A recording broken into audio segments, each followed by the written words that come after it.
Good afternoon, everyone. Thank you so much for joining us today. I sincerely wish I didn't have to host this hearing today. But because our federal government has spent the last 3 to 4 years viciously persecuting thousands of Americans who came to Washington, D.C. on January 6, 2021 to support President Trump, I have to hold this hearing. And in order to set the stage properly, I would like to play some video footage of how America as a whole was told to view protest, riots, rioters, the language that was spoken about them. And I'd like to show some video footage of what Democrats had to say, the complicit media had to say, and how we were all told to think about this going back as far as into President Trump's administration. So let's go ahead and show that video. I want to be clear in how I characterize this. This is mostly a protest. It is not, generally speaking, unruly. That ain't a riot, what we're seeing right now in Minneapolis. They are strictly principled anti-fascists, and they've taken a principled stand to stand against white supremacists and white nationalists wherever they may show up. I argue to you tonight, all punches are not equal morally. It says it right in the name, Antifa, anti-fascism, which is what they were there fighting. Listen, there's, no organization is perfect. There was some violence. Any reasonable person would say we shouldn't be destroying other people's property, but these are not reasonable times. But thank goodness for the looters, man. And please, show me where it says that protests are supposed to be polite and peaceful. I don't care that much about statutes. Shouldn't that be done by a commission or the city council, not a mob in the middle of the night throwing it into the harbor? People will do what they do. You're seeing behind me is one of multiple locations that have been burning in Kenosha, Wisconsin. Do not get it twisted and think that, this is something that has never happened before, and then this is so terrible, and where are we, and these savages and all of that. This is how this country was started. People get mad, and people get sick of it. People are risking COVID to explain to this country that we're fed up. Most of the major movements in American history have started at the grassroots level and at some point have turned into direct conflict with American government. So remember your history before you judge your present. Thuggishness is thuggishness wherever it comes from politically, and we should be the first to call it out. I disagree. Thank you. I think that was good context to start with as we talk about the events of January 6th and then how the Department of Justice has treated people, their defendants, their families, and basically perverted the justice of the United States of America. Today we have with us Trinus Evans, is a peaceful January 6th defendant and the founder of Condemned USA, an organization that has supported hundreds of January 6th defendants and their families. Mr. Evans will give opening remarks about the unprecedented prosecutions of January 6th defendants that continue to this day. He will include testimony about his own experience, including about how the FBI raided his home and held his young son at gunpoint to arrest Mr. Evans for what was ultimately determined to be misdemeanor charges. He will then introduce the witnesses who will be joining him to share their testimony. We have also with us Jessica Rivera, the wife of January 6th defendant J.D. Rivera, a peaceful January 6th defendant. Mrs. Rivera will testify about the impact of the government's prosecution on her family. Brandy Bowen is here with us. She is the wife of January 6th defendant Benjamin Burlew, a 100% disabled veteran Army Ranger who was permanently injured while serving 7 tours in Iraq and Afghanistan from 2001 to 2009 and was awarded some of the highest honors by the United States military. Ms. Bowen will testify about the conditions that her husband is currently experiencing in the D.C. jail. Cara Castronuova is an investigative journalist who has extensively covered January 6th, including being the first journalist to report on the video showing the death of Rosanne Boon. She will testify about the media censorship and distortion of the events of January 6th that she has personally witnessed. Yehuda Miller is here with us today and is an independent researcher and investigative journalist who has reported extensively on election integrity. Mr. Miller will testify to his conclusive findings relating to vulnerabilities in the election infrastructure, as well as what we learned over the past 3 years relating to our elections and some thoughts on the upcoming election. Jonathan Gross is with us today. He is a congregational rabbi and a January 6th attorney who will testify to the incredible faith in God that he has personally witnessed among January 6th defendants, their families, and their supporters, as well as his many clients that he defends.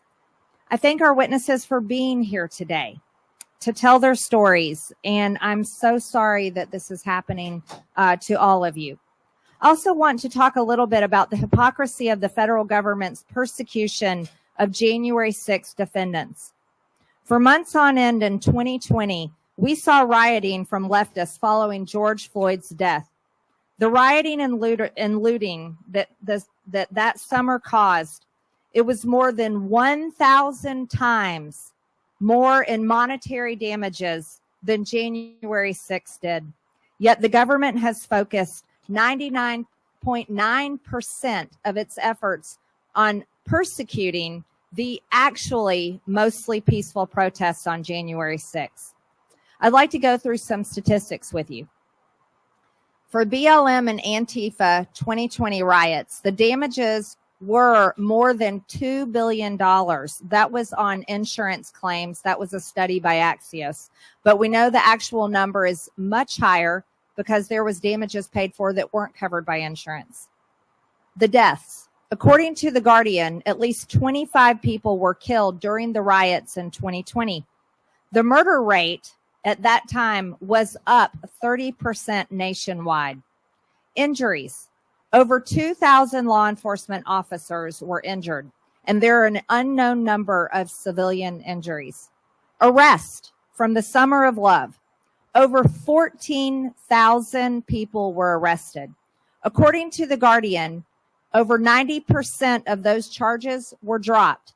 And in some cities, over 95% of their charges were dropped. Our current Democrat presidential candidate and Vice President of the United States, Kamala Harris, tweeted on June 1st, 2020, just a few days after George Floyd's fatal drug overdose, if you're able to chip in now to the Minnesota Freedom Fund to help post bail for those protesting on the ground in Minnesota. 2 months later, Joe Biden chose her as his running mate. Kamala Harris is also shown on video saying they are not going to let up and they should not. Sounds like she endorsed riots. Let's compare that to the statistics of January 6th.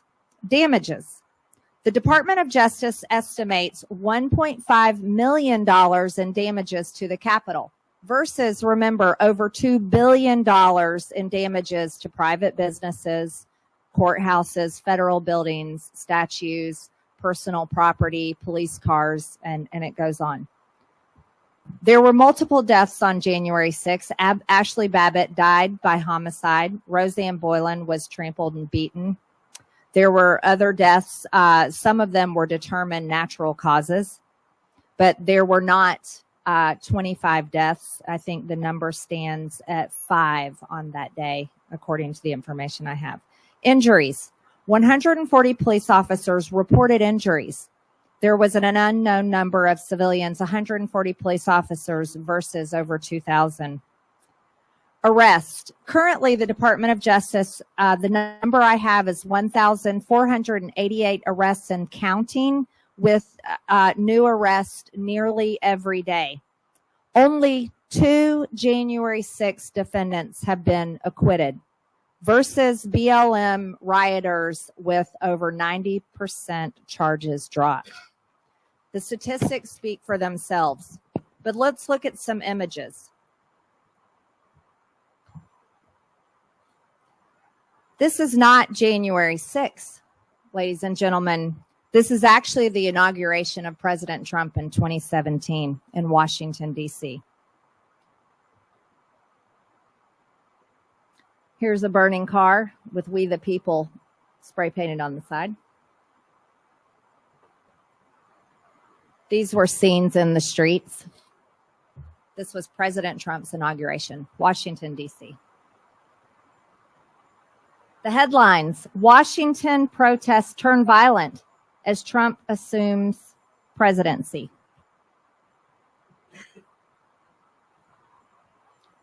Inauguration protesters and police clash on Washington streets. The government drops charges against all inauguration protesters. That's stunning, isn't it?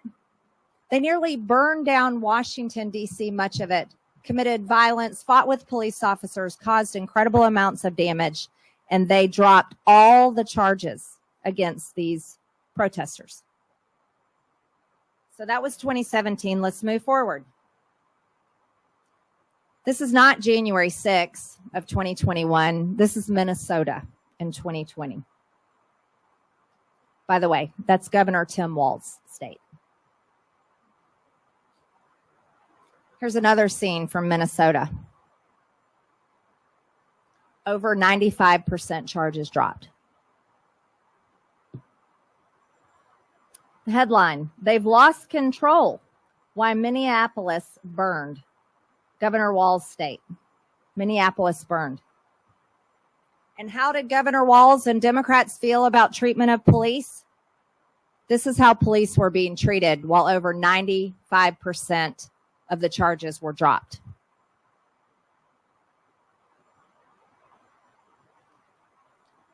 Protests near the White House spiral out of control again. Protesters were so out of control that they had to take President Trump into the bunker. And at the same time, this is when the current Democrat presidential candidate for the United States and the current vice president of the United States, Kamala Harris, shared the Minnesota Freedom Fund bail bond link so that criminal rioters could be bailed out of jail, take back to the streets, and continue the assault on the American people, violence, rioting, and even leading to killing people.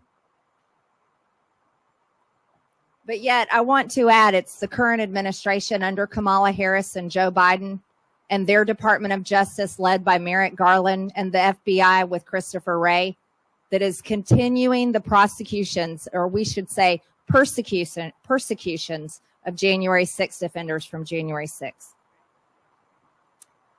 Back to the Summer of Love. More than 1,500 Minnesota businesses were damaged in George Floyd protest, and they expect to take years to rebuild.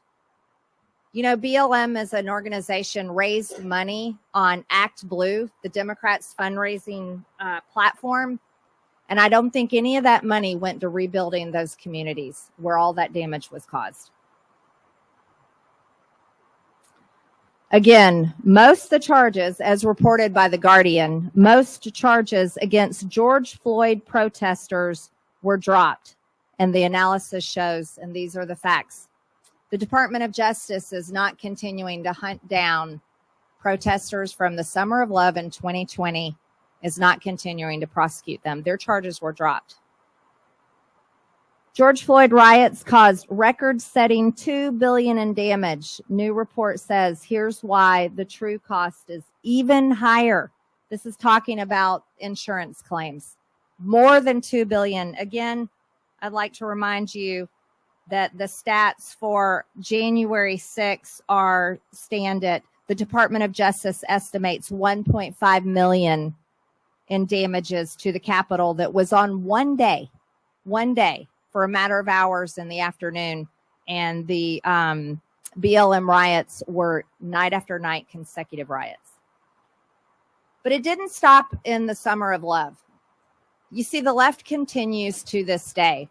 And while many January 6 defendants have been prosecuted and put in prison, some for months and some for years and some for many years, the left continues their so-called protest.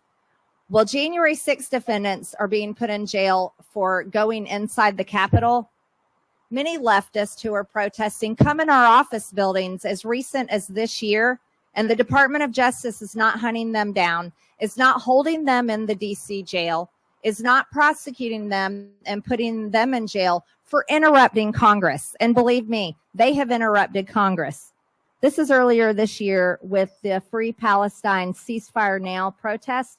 This is the Cannon office building. This is where my office is located, where they had to stop all committee hearings, had to stop Congress completely, and Capitol Police has to remove them all and take them out of the building. By the way, they haven't done just once. They do it frequently. Now, if you want to know who these people are, here's a screenshot of their phones. They have an organized group that organized that protest, and the name of their group is Global Intifada. There was a time in our country where our government considered a group with that type of label to be radical extreme terrorism and a threat to the United States. That's the group that has been protested in our office buildings, and the Department of Justice is doing nothing about it. My staff captured this photo of one of their phones as they were texting one another.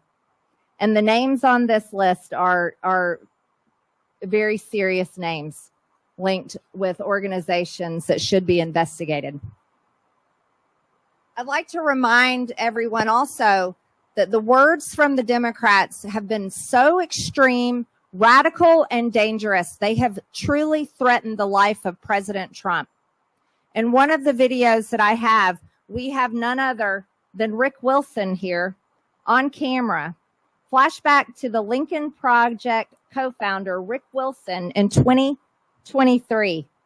They're still going to have to go out and put a bullet in Donald Trump, is what Rick Wilson said during an interview on none other than MSNBC. Well, sure enough, they tried to do that, didn't they? On July 13th of this year, they tried to put a bullet in President Trump's head as he spoke in a rally in Butler, Pennsylvania. And thank God Almighty, and it's a miracle that we all witnessed, that President Trump was not assassinated on July 13th and that bullet grazed his ear. And as the result of God's grace and mercy, President Trump is alive today, and the left did not take him out as they have tried so hard to do. That's where we stand in America today. And the reason why I'm holding this hearing is because, none of us support any violence. We don't support an assault on our country. We do not support a so-called insurrection, as it has been labeled. But January 6, 2021 was not an insurrection. And it should not be labeled an insurrection. But what we've witnessed for nearly coming up on 4 years now has been our own federal government create a two-tier justice system and politically weaponize the Department of Justice against the people that were there on January 6th. And so I thank everyone for being here today. I'm going to go ahead and let our witnesses go, starting here with Mr. Evans. Please read your opening statement. Thank you. I want to thank you for having the courage to have this meaningful conversation and share with the American people the actual facts. This isn't about the dispute of wrongdoing, criminal mistakes, what have you. This is about the overreach and the decision to treat this as if it were the crime of the century and getting reality into the conversation. My name is Trennis Evans, and I founded Condemned USA. The name's not pretty, but the reality is where we are. I'm here to talk about these systematic failures and the problems that have happened and the reality of the judicial system that we face today. It is the two-tier justice system, as you mentioned. And I want to introduce the people that came here on this panel to share with you facts and evidence and their own experiences. We have Yehuda Miller, an expert in election integrity, information related to that, and an investigative journalist. We have Cara Castronuova, journalist who first reported on Rosanne Bowen and many other incidents around January 6th. And then we have Jessica Rivera, here, the wife of J.D. Rivera, who went to prison for 8 months for going to trial as a journalist that didn't commit any act of violence or destruction. And then we have Ms. Bowen. Her husband is currently incarcerated in the D.C. jail going through that horrible situation, and she's going to speak firsthand to some of that, but they do have an ongoing criminal matter. And then we have Mr. Jonathan Gross, the attorney, that's going to be sharing with us from the legal aspects of this. Before we get into their individual testimony, I want to share a statement with you. I've introduced myself, and I stand before you not just as a witness, but a survivor of a relentless government assault. One that has shattered the very foundation of our justice system. The DOJ and FBI and judiciary, once beacons of justice, have been weaponized to instill fear, crush dissent, and punish those who dare to challenge their narrative. In my testimony, I'm deliberately not mentioning any names because every name of the near 1,500 individuals deserves to be mentioned because they all deserve an equitable justice system that we can respect. On January 6th, my intent was to demonstrate, never imagining this act would lead to the nightmare that I live today, and so many other Americans and their families do as well. My home was raided by the Joint Terrorism Task Force, and my 13-year-old son was placed at gunpoint on my front porch. I saw the fear in his eyes, and I realized that no one was coming to help us. In that moment, I made a vow to stand with those who should never have to stand alone, to remind those who fear and abuse that the American spirit will remain unbroken, just as we fight each night at Freedom Corner here in the streets of D.C. to bring attention to the injustice that's going on inside the D.C. jail. A ruthless campaign that has left families shattered, lives destroyed, and justice discarded. We have assisted more defendants and attorneys in January 6 cases than any other group in exposing government overreach, judicial misconduct, and the lies that have been fed to the American public. But we didn't do it alone. We helped each other. And there's many groups that should be here in these committees and be able to come before you and share their stories because they have done so much for the community. The FBI, in blatant violation of a court order, tried to coerce me into working for them. They offered bribes, protection, and promises of safety if I would betray my principles and defy a court order to become their pawn. I refused. I exposed their corruption on the court record, forcing the DOJ to claim they were investigating the matter. But as I mentioned, not one person has been held accountable for these clearly illegal, unethical, and abusive actions.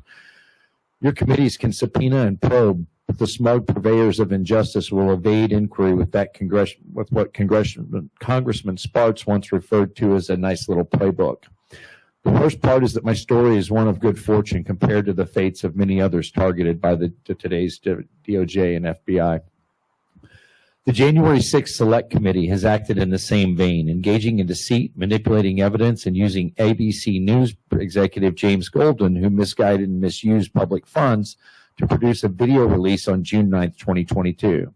This video, commissioned by the Select Committee, featured fraudulently altered timestamps, Hollywood-style theatrical tricks, and manipulated audio tracks, all designed to craft a contrived narrative, either by choice or at the direction of the committee. But who would have been surprised when the committee was led by Benny Thompson, a former member and supporter of the Republic of New Africa? Benny Thompson was a member of a group and supported members from that group to run for office for a group that was known to be on the FBI terror watch list. That's the Republic of New Africa. I was the person seen on the Capitol steps in that fraudulently altered video I mentioned, reading President Trump's tweets, urging the crowd to go home, supporting the police, and earlier in that day I was inside the building speaking to the crowd over a megaphone. After leading the Pledge of Allegiance and the national anthem in the crypt, I am seen on video interacting peacefully with police, speaking intelligently about peaceful demonstrations, shaking hands with officers, and helping to clear the building ultimately over my megaphone, where police officers are seen patting me on the back and shaking my hand. Yet I got to have a nice stay in federal prison for those kinds of actions. The DOJ, following the Select Committee's lead, pursued charges that are grossly disproportionate, particularly the misuse of the 1512 obstruction of Congress charge. Judges, especially in Washington, D.C., have facilitated this injustice, handing down sentences that have destroyed lives and families. The government and media have created an environment where a person convicted of a misdemeanor in D.C. loses their career, homes, benefits, freedom. The lies pick up steam from there. The destroy on the lives of the citizens in this net political outcome, where the citizen participation is nothing short of a social terrorism aimed at conservatives. The human cost has been staggering. 4 demonstrators died on January 6th. Ashley Babbitt, Rosanne Bowen, Kevin Greene, and Benjamin Phillips. No police officers died on January 6th, and that is a fact. Officer Brian Sicknick, who served his nation with honor, also tragically died in the aftermath of January 6th as it related to a stroke. But the toll did not end there. Over 20 others have died because of the relentless pursuit, including 4 unborn children as a result of flashbang grenades, early morning raids, and the stress that goes along with that situation. I want you to hear that, please, Congressman. 4 unborn children have died. This is well documented. And those other 20 deaths, the suicides that some of you have heard about, and many others, and some that wish to remain unnamed that have contacted our organizations and said they didn't want this public. I'd be happy to share it with you in private. Excuse me. I accept responsibility for entering the Capitol illegally, but I will never submit to the false narrative that I'm a domestic terrorist or an insurrectionist. This rhetoric is a tool used against me and the near 1,500 others by those in power to silence dissent and justify their overreach and serve their political nature. What is at stake here is nothing less than the future of our nation. Will we allow the truth to be buried beneath lies and political agendas? Will we allow our children to grow up in a country where justice is a weapon wielded against the people? Or will we stand together and demand accountability, justice, and restoration of our constitutional rights through the opening of these conversations that I hope this is the first of and the entrance into a very good informational divide that has been occurring in the country that needs to be shared and corrected? To those who have stood by me, I'm honored to have you as resilient friends. And to those who have and are part of Contend USA, thank you for making this stand in our nation in these dark times. In conclusion, we must root out corruption, hold those responsible accountable, and restore the true meaning of justice in our nation. So help me God. Amen. Thank you, Mr. Evans. Ms. Rivera.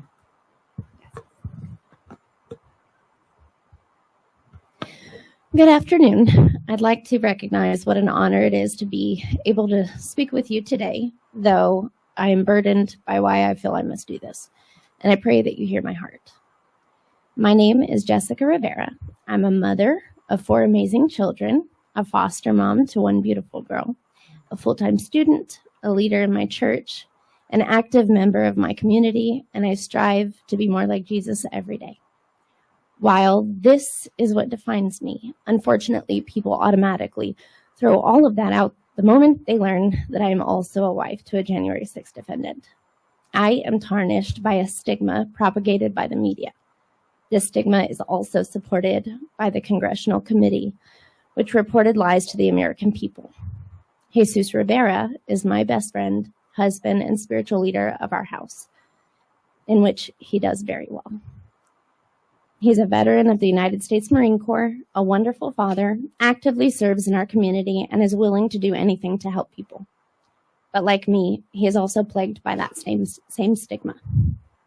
I understand that on January 6, 2021, many people committed terrible acts and broke the law. There was a presence of evil that day that I will never condone, and like many of you, that evil is a cloud that casts a shadow over my life. I have fought my absolute hardest for this not to define my family.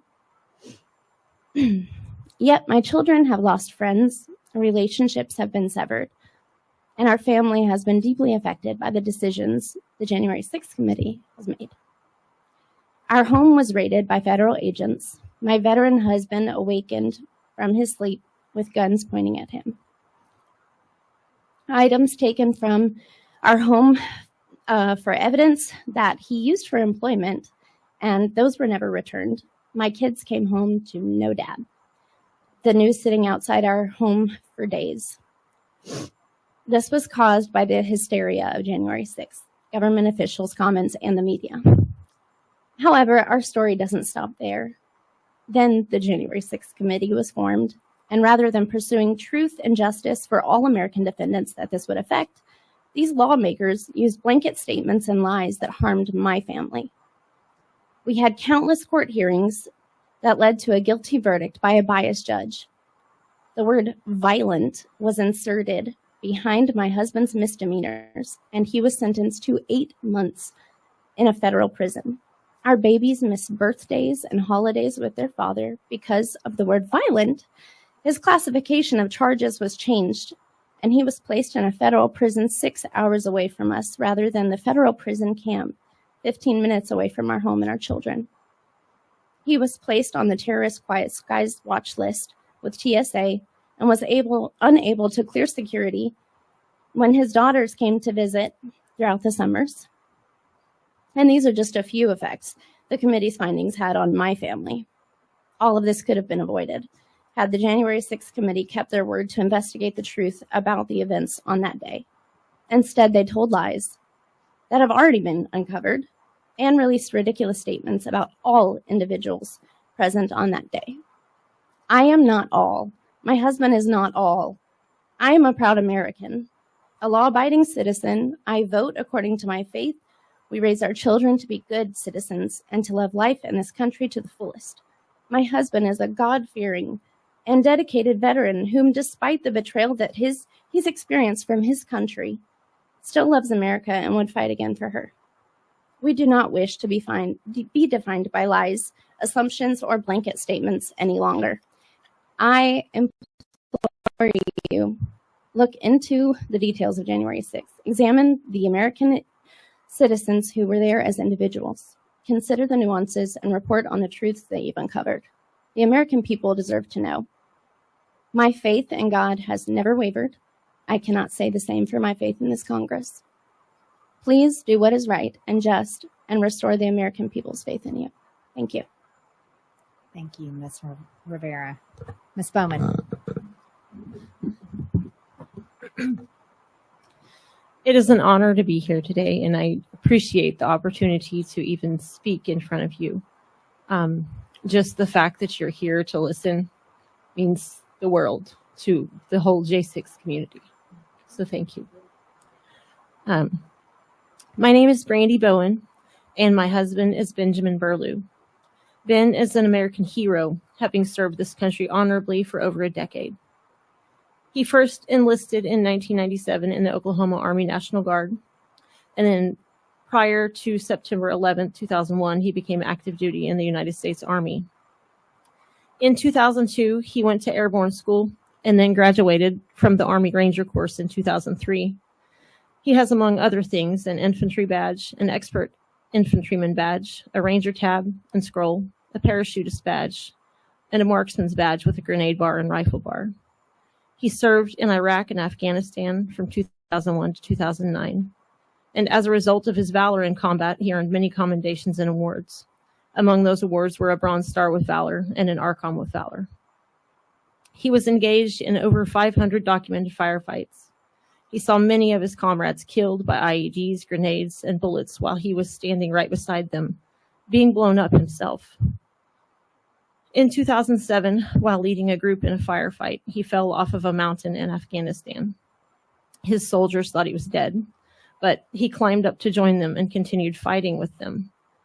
As a result of that fall, he fractured his back, but because he was still able to fight, he was given painkillers and continued to fight for another 1.5 years until he was honorably discharged.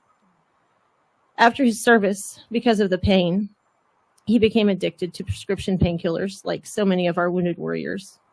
He worked for Goodyear Tire and Rubber Company as a maintenance engineer for almost 10 years until his disabilities became so bad that he had to quit in 2019. In May of 2019, he found himself addicted to prescription drugs and was a functioning alcoholic. But he triumphed over those addictions and became 100% clean from narcotics and alcohol through his newfound faith in God and his word, and also through holistic medicine. He now lives with my children and myself on the Wyandotte Indian Reservation in Oklahoma. I'm a Native American and a member of the Shawnee tribe. He has 5 children, 2 from previous marriages. One is 22 and one is 12. And my 3 children who call him dad, as he's the only dad that they have on this planet, as their biological father passed in 2019. My children are 14, 12, and 8.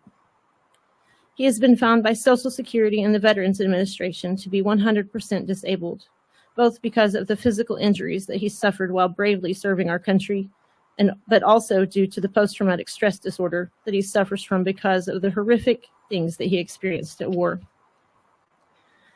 He attended the Stop the Steal rally on January 6, 2021, and for that he is currently being detained in the DC jail. Because his case is pending, I will not comment on some matters of his case. However, I am here to testify that he is currently in the DC jail where no American should be held, let alone people like Ben who served this country, have no criminal history, and are not a danger to the community like the FBI and the government says. In 2021, after Representative Marjorie Taylor Greene and others brought attention to the horrific conditions in the DC jail, the United States Marshals conducted an investigation of the jail. In a memorandum dated November 1st, 2021, almost 3 years ago, the United States Marshals wrote to the DC Department of Corrections about the systemic failures of the DC jail. Those failures included water and food appeared to be withheld from detainees for punitive reasons. Inspectors observed large amounts of standing human sewage, urine, and feces in the toilets of multiple occupied cells. The smell of urine and feces was overpowering in many locations. The water in many of the cells had been shut off for days, inhibiting the detainees from drinking water, washing hands, or flushing toilets. Jail staff confirmed that water to cells is routinely shut off for punitive reasons. Food delivery and storage is inconsistent with industry standards. Hot meals were observed cold and congealed. Evidence of drug use was pervasive, and marijuana smoke and odor were widespread, and the facility had a strong smoke and odor of marijuana. Detainees had observable injuries with no corresponding medical or incident reports available to inspectors. Jail staff were observed antagonizing detainees. Several jail staff were observed directing detainees to not cooperate with the inspectors. One jail staffer was observed telling a detainee to stop snitching. Supervisors appeared unaware or uninterested in any of these issues. After the report was issued, the DC local government held an emergency meeting and confirmed the inspectors' findings and even indicated that they knew about these conditions for years. They vowed to take action. That was 3 years ago. Just a few months ago, on May 16th of 2024, the DC Department of Corrections gave a presentation to the District Task Force on Jails and Justice on its plan for the DC jail. On June 7th, the task force issued a strong statement disapproving of the plans. The task force noted that 17 people have died in these facilities in the past 17 months. This is the DC CDF and CTF. It is unacceptable for the district to put forth a plan that doesn't put these individuals' lives first. So to be clear, my husband is in that very jail right now. There is still no plan to fix the conditions that the marshals found 3 years ago. Has anyone been held accountable? Was the guard who told detainees to stop snitching charged with obstructing justice? Has the Justice Department looked into this? How is this happening in our country? In conclusion, the government claims that January 6th was the worst day in our nation's history because it was a threat to democracy. But detaining Americans in these jails before trial is the real threat to democracy. Benjamin Burlew fought for a decade to protect our democracy. This country owes him a debt of gratitude. Instead, he is being detained in a jail that is reminiscent to the Soviet gulags. The issue of the jails in this country is bigger than just January 6th. Ben sacrificed everything for this country because he believes in the Constitution. Now he is suffering in a system that falls short of the values that he fought for. Thank you for hearing my testimony. Thank you, Ms. Bowen. And I don't think there are enough words to say how deeply sorry I am for what you and your family have gone through. You as well, Ms. Rivera. I was in that jail in November of 2021, and everything you read from the U.S. Marshals report is 100% accurate. I saw it with my own eyes. I talked to the January 6th defendants that were being held there at that time. Many of them were veterans and law enforcement, Christians, patriots who believed in the Constitution and in this country. And they were being treated worse than anything that can be imagined. there has not been accountability, and that falls squarely on Congress, and that falls squarely on this government. And I'm sorry for that. So thank you for your testimony today. Who do we have next? Ms. Castronuova. Okay, thank you. Thank you, Congresswoman Marjorie Taylor Greene, for doing this hearing and for caring about the the January 6ers. Excuse me. And thank you to the others that are here today. I'm so sorry. I don't know what's going on.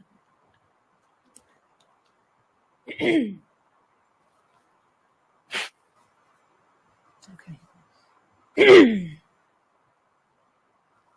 Okay, I'm so sorry. Okay. I was tearing up a little bit listening to the two women testify.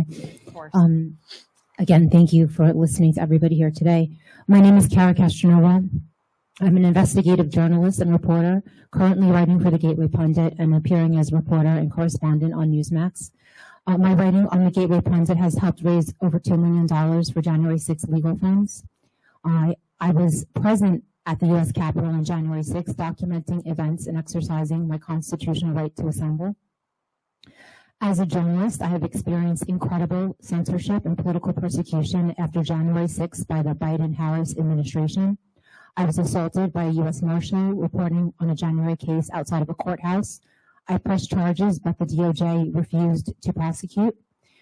The weaponized FBI paid me an unwelcome visit right after January 6th. I believe that their intention was to scare me, but after that visit, I became even more determined to get to the bottom of what happened on January 6th.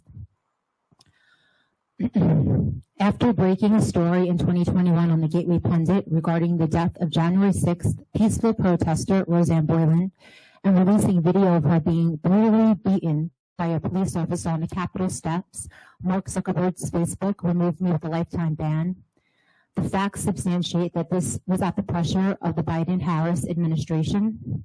My Twitter account was also shadow banned, and my website literally disappeared off of the World Wide Web. I am currently suing Facebook to get back my intellectual property and have my account restored. I'm also pleading with Elon Musk to remove the grandfathered-in censorship imposed on the Gateway Pundit by Jack Dorsey's Twitter. The algorithm still marks our articles as dangerous content when they are shared as direct messages on X. So many of us were censored on Twitter directly after January 6th, and I'm also asking Mr. Musk to please share the plight of the January 6th prisoners and the truth about that day. As an eyewitness to the events on January 6th, I immediately recognized that the mainstream media was misrepresenting what actually occurred. One of the most glaring discrepancies was the media's report that a fellow Trump supporter, Rosanne Boyland, had died of a drug overdose on the Capitol steps. This narrative did not make sense, and my journalistic intuition kicked in, prompting me to obsessively investigate further. Furthermore, I could not comprehend the open anger displayed by Trump supporters who typically back the blue towards police, specifically at the West Tunnel entrance of the U.S. Capitol that day. Again, the anger seemed reactionary, like the protesters were witnessing something that the rest of us could not see. My instinct told me the first time I viewed this footage from that area back in January of 2021. I began writing for the Gateway Pundit after seeing an article that Gateway Pundit founder Jim Hoff wrote about the political prisoners in what we dubbed DC Gitmo. It blew my mind that there were political prisoners in America and no one knew about it at the time. I immediately attempted to reach out to January 6 detainees in DC jail. I was among the first journalists to make contact with the political prisoners in the jail, and their dire situation shocked me. I immediately began telling their stories on the Gateway Pundit, our articles helping to raise awareness when barely any other news outlet had the nerve to tell these stories. Of course, we were censored by all social media and by Google, so it made it very difficult to get these stories out. My phone soon became inundated with calls from prisoners, and writing about them took up a large percent of my time in 2021 and 2022. I refused to give up until more media and politicians were aware of them. In our conversations, I asked prisoners what transpired by the West Capitol steps that made them so angry, and that is where most of the violent videos that the news media really exploited came from that day. That was on the West Capitol steps. Their accounts were astonishing. Most prisoners, each held separately in solitary confinement, told me they witnessed a female protester being brutally beaten by a police officer, ultimately leading to her death. The police violence against this woman and other females in the crowd was the catalyst for their anger and actions that day. Determined to uncover the truth, I began scouring through available videos of the area in question, seeking evidence and substantiation of what they were telling me. With the help of fellow journalist Gary McBride, we finally found the video footage that confirmed what the prisoners had described. The video revealed Metro Police Officer Layla Morris brutally beating Rosanne Boyland with a large stick while she lay unconscious on the ground. And I have video of that. It's from a body camera. It's sort of blurry, but if you zoom in, and that's the video number 1, you'll see that policewoman Layla Morris beating Rosanne Boyland, and she has not been held accountable to this day.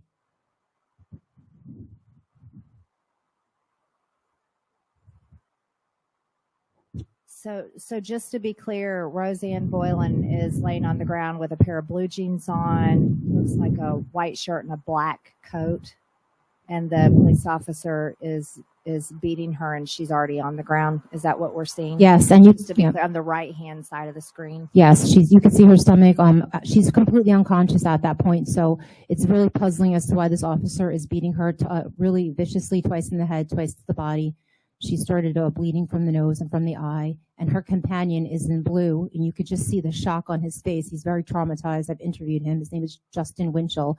Like, the reaction says it all. Like, he's just, this is a far shot. You could see her. That's the same shot when she's beating her there. Just crazy. And this is what the January 6th, a lot of them in jail still to this day and sentenced to multiple years in prison.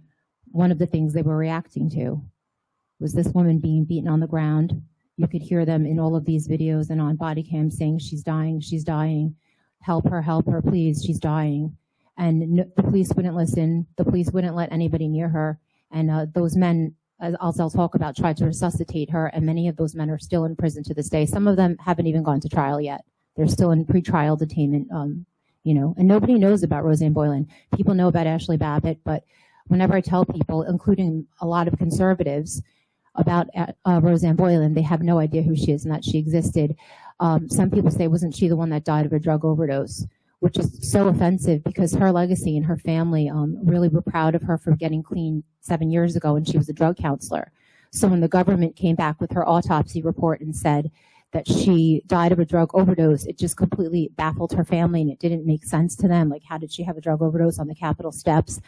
And she was cremated very quickly. I think it was because of the COVID protocol right after, she was killed along with the others. So, her autopsy report, which I'll get into in a second, it was very interesting. Like I said, the DC coroner said she had died of a drug overdose, and very quickly the mainstream media jumped on that narrative, saying she died of a drug overdose, and they haven't corrected it to this day, even though so much information has come out, including the autopsy report saying that she didn't, another autopsy report rather.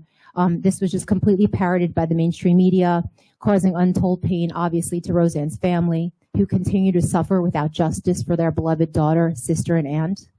Gary McBride and I were able to positively identify the police officer, and I will show you her picture, Layla Morris of the Metropolitan Police. After peeling through hundreds of hours of video, we found her ID number on her helmet. I tried to request her name from the Metro Police, but I was denied, which is against the law, by the way. I used other investigative journalistic measures to obtain Layla Morris's name after the MPD literally and illegally refused to give me the name of a public servant wearing a badge.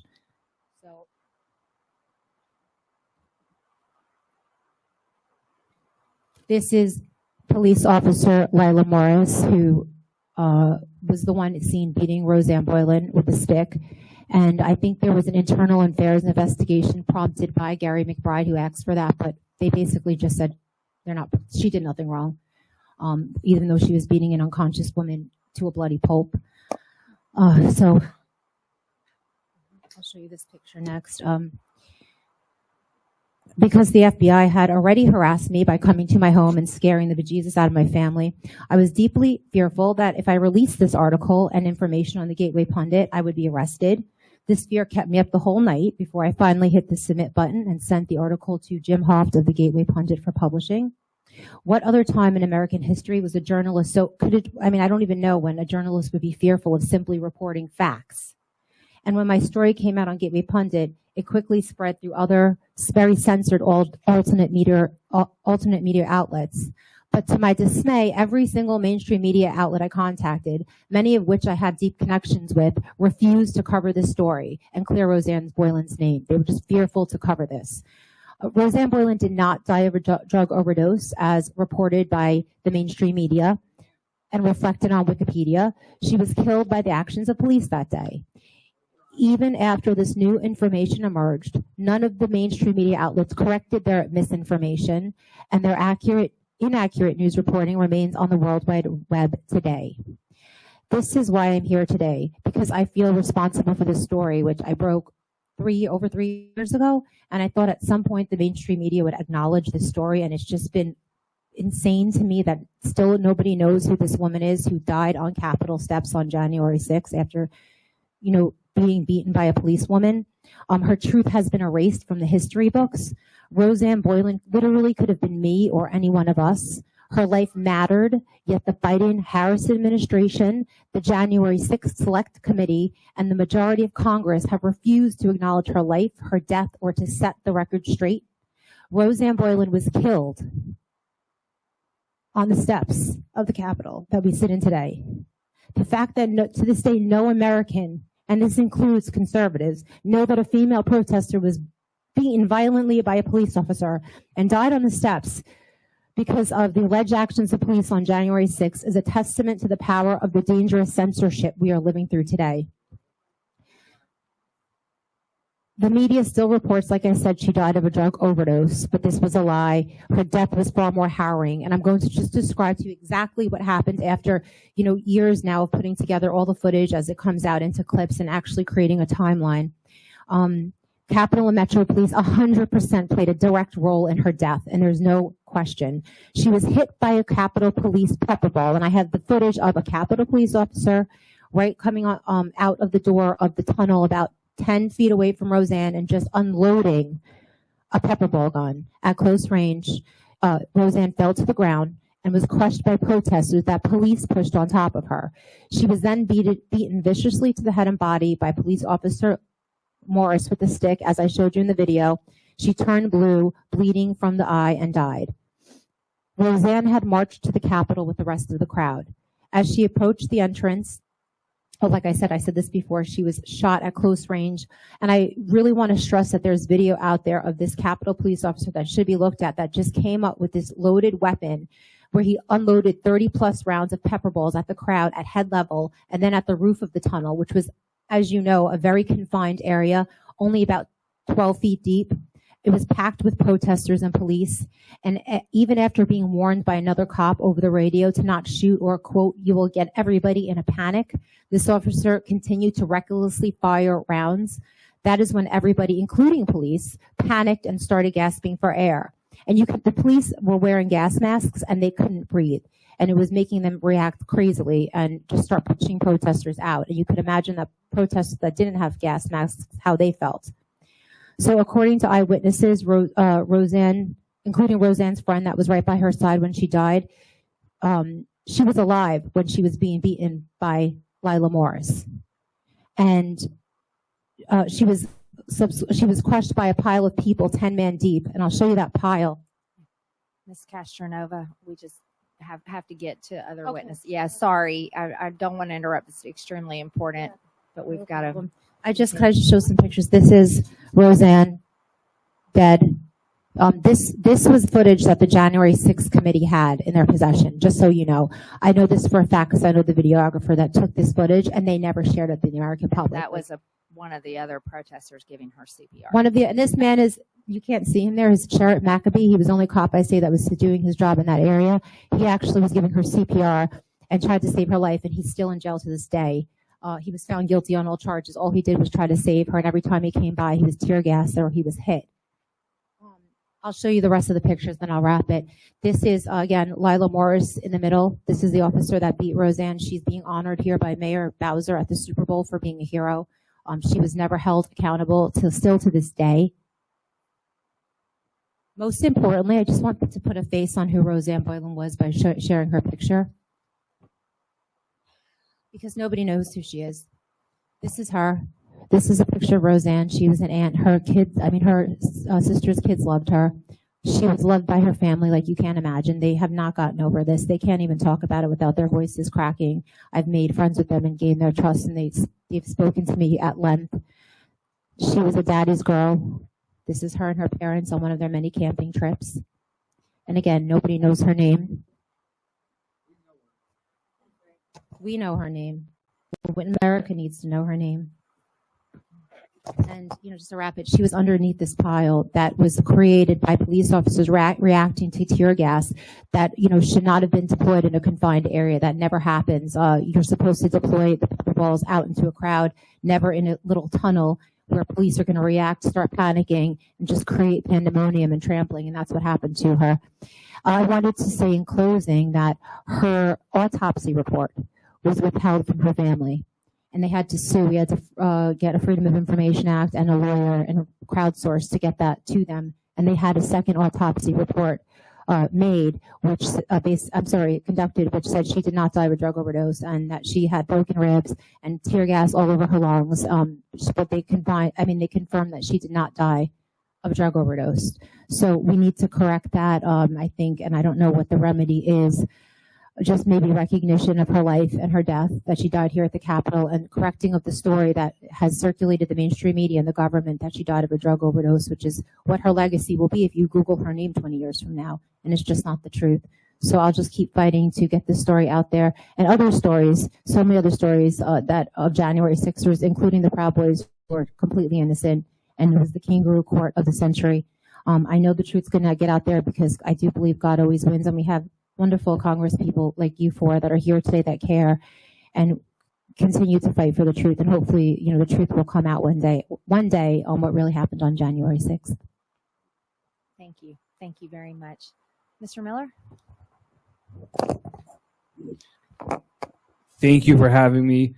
What a great honor. And thank you, everyone, every Congress member here. It really means a lot that you're coming to an event like this. It's something that every single Congress member should be here. So my message to all the other members of Congress who didn't have the courage to come or to show up next time. So my name is Yehuda Miller. I'm an investigative researcher and journalist from Bergen County, New Jersey, as well as a Republican committee member. Lots of my work has been featured in the Gateway Pundit. No discussion about January 6th would be complete without discussing the very reason why so many American citizens showed up in the nation's capital on January 6th. The American people had legitimate questions and concerns about the election on November 3rd, 2020. I will start with a helicopter view perspective on the election before and after January 6th and the 3+ years since, as well as the election coming up shortly. The least we can do to honor the people who suffered and some of them died on January 6th is to let their voices be heard. Their concerns, what they were trying to do was to redress their grievances with their government and to get the truth out. The relentless prosecution of January 6th defendants seems to be an effort to silence discussions about elections. So it is so important that the least we can do is to discuss elections more and more and more and more. Before we even begin to discuss the integrity of the actual election, we need to analyze the environment and the atmosphere before, after, and during the election. Let's start with the tone that was set in the information space by the 51 intelligence officials discrediting the infamous laptop as Russian disinformation. A free and fair election requires an informed electorate. The letter by the intelligence officials that was initiated by the Biden campaign is forever a disgrace and a stain on the intelligence community. Now we know that the intelligence community had the laptop and believed it was authentic. When the intelligence community allows for such manipulation of the American public to occur in favor of one candidate, how can we trust them to conduct honest investigations into claims of malfeasance or fraud in the 2020 election? Now let's look at what has happened in the years since the election. Attorneys who filed lawsuits on behalf of citizens with legitimate concerns about the election have been sanctioned, disbarred, and in some cases face criminal charges. Is that behavior you would expect when there is an honest election? Why not allow concerns to be litigated in front of the American people so that everyone can see and learn the truth? The legal system in this country has lost the confidence of the American people when it comes to redressing our grievances related to concerns about elections. Why were so many of the lawsuits thrown out on little technicalities like standing or latches? One of the cases that is ongoing right now in Georgia was first thrown out on standing. It was remanded back to the lower court, yet the case has been sitting for more than a year with no timeline for the next steps. At the rate we are going, election lawsuits will not be adjudicated until after the next election. So a bad actor can essentially cheat an election knowing that it will not be adjudicated until after the next one. And then they can go on and cheat the next one, knowing that that one will not get adjudicated until after the one after that, leaving a never-ending cycle, totally subverting the will of the American people. In case you thought there would be relief from our attorney generals, well, it seems that instead of investigating real allegations of election fraud, multiple attorney generals thought that it would be a good use of taxpayer resources to prosecute the alternate electors. The process of alternate electors is well known and documented with great historical and constitutional precedent, yet it seems like these prosecutions are actually a political intimidation tactic. So now, with a compromised intelligence community and legal system, let's look back at January 6th. Who benefited the most from January 6th? Who suffered the greatest disadvantage since January 6th? There is currently so much evidence leading people to believe that January 6th had some elements of a false flag operation to demonize MAGA, install a puppet government, provide an endless stream of propaganda turning Trump supporters into violent domestic terrorists, and perhaps most importantly, silence all discussion about election integrity. So now with this backdrop, let's look at the election. I believe some of the greatest concerns about the integrity of the election encompass many of the following areas: the voter registration processes and databases, poll books, machines, equipment, software, drop boxes, vote by mail, tabulation and reporting, chain of custody, and of course, making sure that only citizens, United States citizens, should be participating in the process. Each one of these subjects are worthy of an entire discussion on their own. However, I would like to just share one little piece of information with the safe and secure narrative that Chris Krebs, who is the director of the Cybersecurity and Infrastructure Security Agency, he started and was endlessly parroted by the mainstream media immediately after the 2020 election. He had a narrative that everything was absolutely safe and secure, and the most safe and secure election ever. Yet, his own agency conducted a nationwide vulnerability assessment on the election infrastructure for the election year 2020. And the findings should shock the conscience of the American public. The only thing more shocking, perhaps, is that the government never intended to release this report to the American people. This report was only released by Freedom of Information as one of my many, many, many freedom of information requests that I do. Here is a summary of the findings. 76% of entities had spear phishing weaknesses.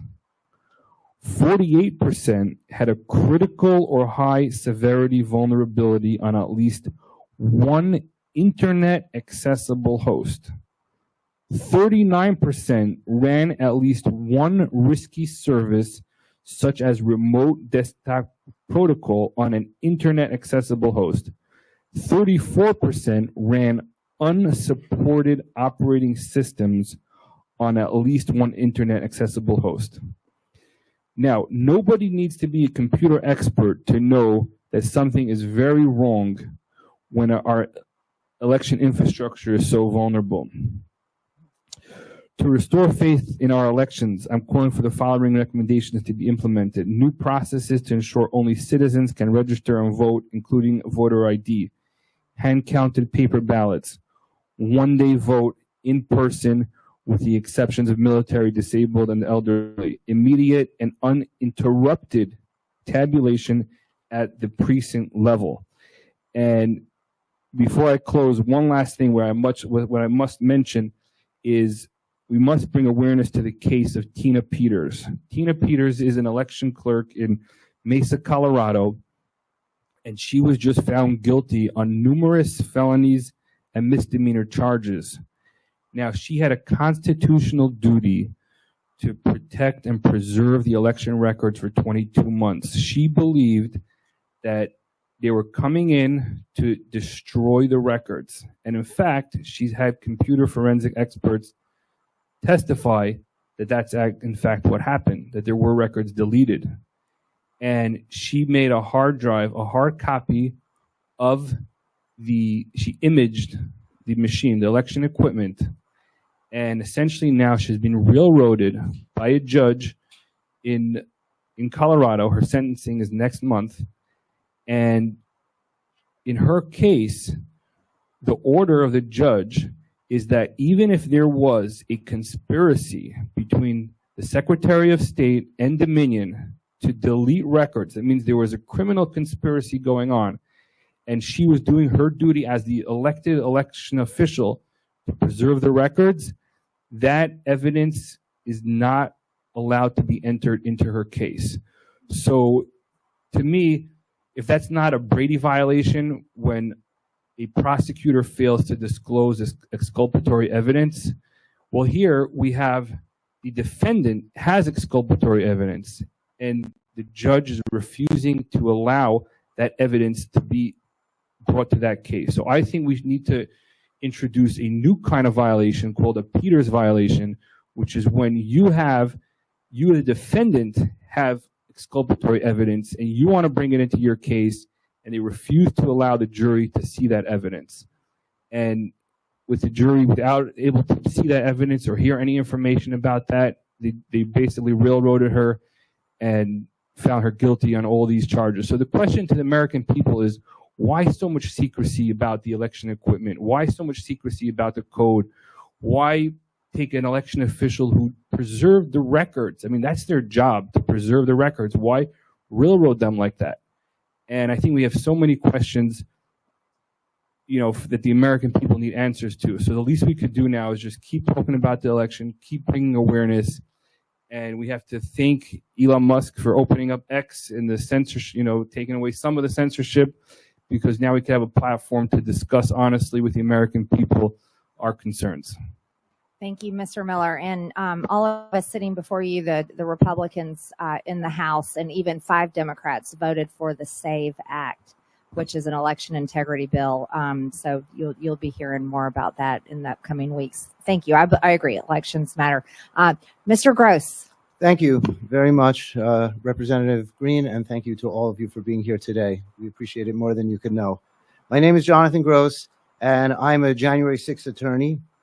And to my knowledge, there are no Black Lives Matter attorneys or Antifa attorneys who are defending peaceful protesters. But if the government was arresting peaceful protesters for Black Lives Matter, I would be a Black Lives Matter attorney. I want to be brief and just mention 3 issues that the American people should know about that are occurring to January 6th defendants that could happen to any American. And that is why January 6th is so important, because it really brings to light some of the problems with our justice system.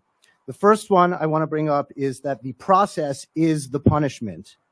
The worst example of how the process can destroy a person is the story of 18 U.S.C. 1512 C2.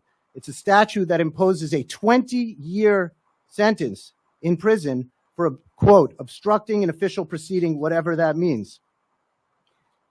This law gave the DOJ the power to charge misdemeanor conduct as a felony that carries with it a punishment of 20 years in jail. One of my clients, an honorably discharged military veteran with a wife and children, never committed a crime in his life, did not enter the Capitol on January 6th, did nothing that would rise to a misdemeanor at worst or above.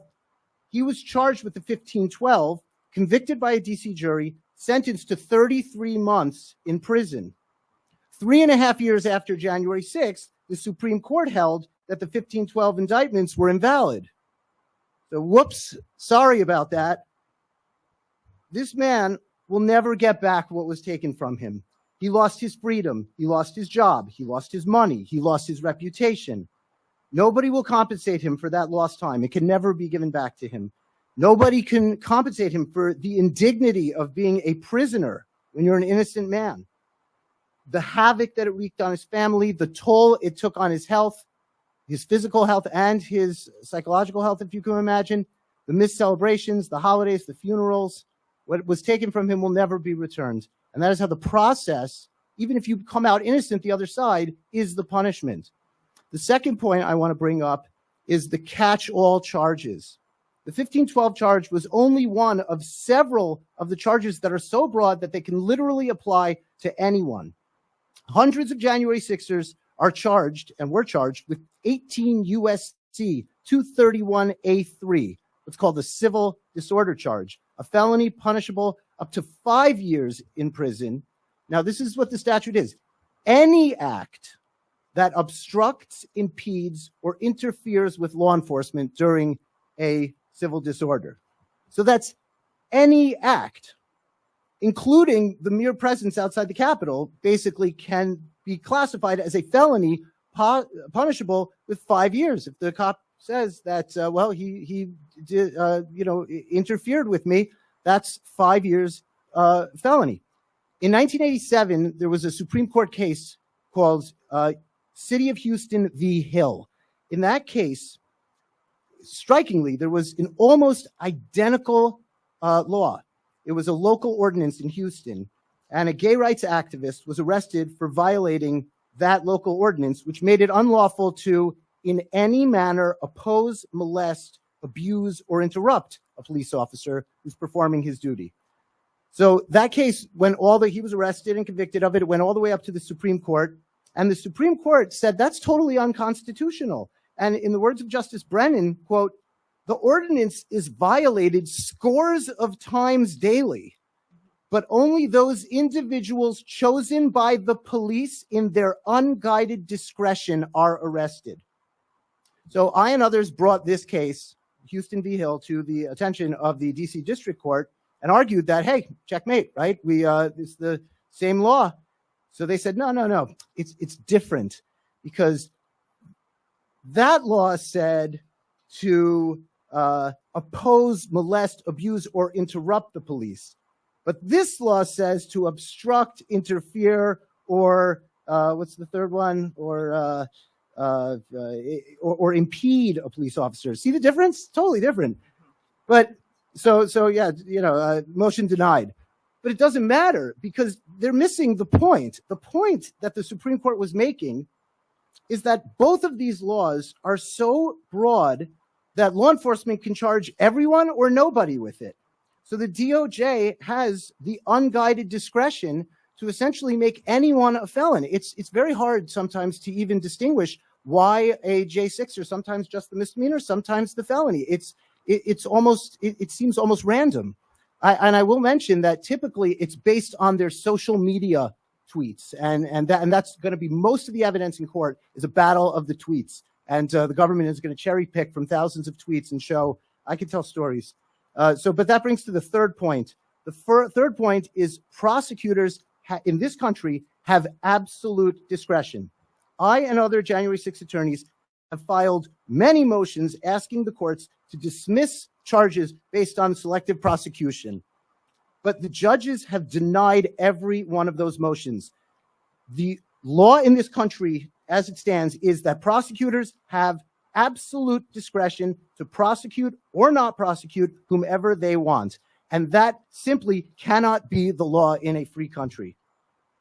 So we have obvious problems that affect all Americans, and the process is the punishment.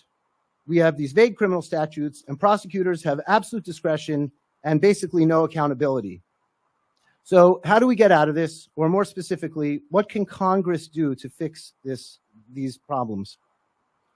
One thing is to start repealing the thousands of overbroad federal criminal statutes. But I realize that obviously takes a lot of time and it's not so simple. But the fact, there's a book by a former prosecutor called 3 Felonies a Day, that you don't have to buy the book. That's what it is. We're all guilty of 3 felonies a day. It's just a question of whether they find those felonies. There's a J6 attorney, a great J6 attorney named Carol Stewart. She recommends a strategy which would be very novel but very interesting if it would become part of our system, is that when the DOJ abuses a statute or when the court gives what is maybe an erroneous interpretation, instead of waiting years for it to get to the Supreme Court to fix it with the right interpretation, and the Supreme Court, obviously, it takes years and years to get there, millions of dollars and years.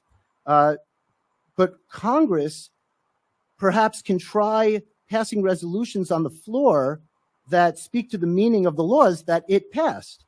And that way, if we had a system like that, then the elected officials can begin to take an active role in interpreting these statutes. So if the Justice Department says that 1512 can apply to a person who is a misdemeanor, Congress can get on the floor, pass a resolution with maybe even 13, 14 members, and say, we say that the statute should be defined this way. We're the ones who we believe that this is what we intended. So I don't know if that would be conclusive, but it would definitely be something new in our system where instead of unelected federal judges making those decisions, it would go back to the people. There are lots of other ideas, and there are lots of attorneys and others who definitely would like to open up this discussion. And this, as I said, this is not unique to January 6th. This affects all Americans. And I want to conclude by saying, in my opinion, though, and we appreciate every single thing that you do, everybody who came here today, but we cannot legislate our way out of this. Justice will only be restored to our nation when we turn our eyes to our Father in heaven. So often, when I tell people about the undeniable injustice against January 6ers, they say, well, they shouldn't have been there. How often do we hear that? These people, they don't dispute that January 6ers are being unfairly punished. They're just not bothered by it because it doesn't affect them yet. They've forgotten the famous poem by Pastor Martin Niemöller. First, they came for one group, and I didn't speak out because I wasn't one of them. Then they came out for another group, and I didn't speak out because I was not one of them. Then they came for me, and there was no one left to speak out. In the book of Genesis, Joseph's brothers sold him into slavery because of envy, anger, and hatred. Years later in Egypt, they found themselves imprisoned, and they said to one another, quote, "We are guilty because we witnessed the suffering of our brother when he pleaded with us, and we did not hear him. That is why this suffering has come upon us." The injustice of January 6th, I've seen it firsthand in the courtroom, looking at the juries. It's fueled by envy, anger, and hatred, and it can be stopped only with repentance, prayer, and kindness. God only asks that we seek him and that we are our brother's keepers.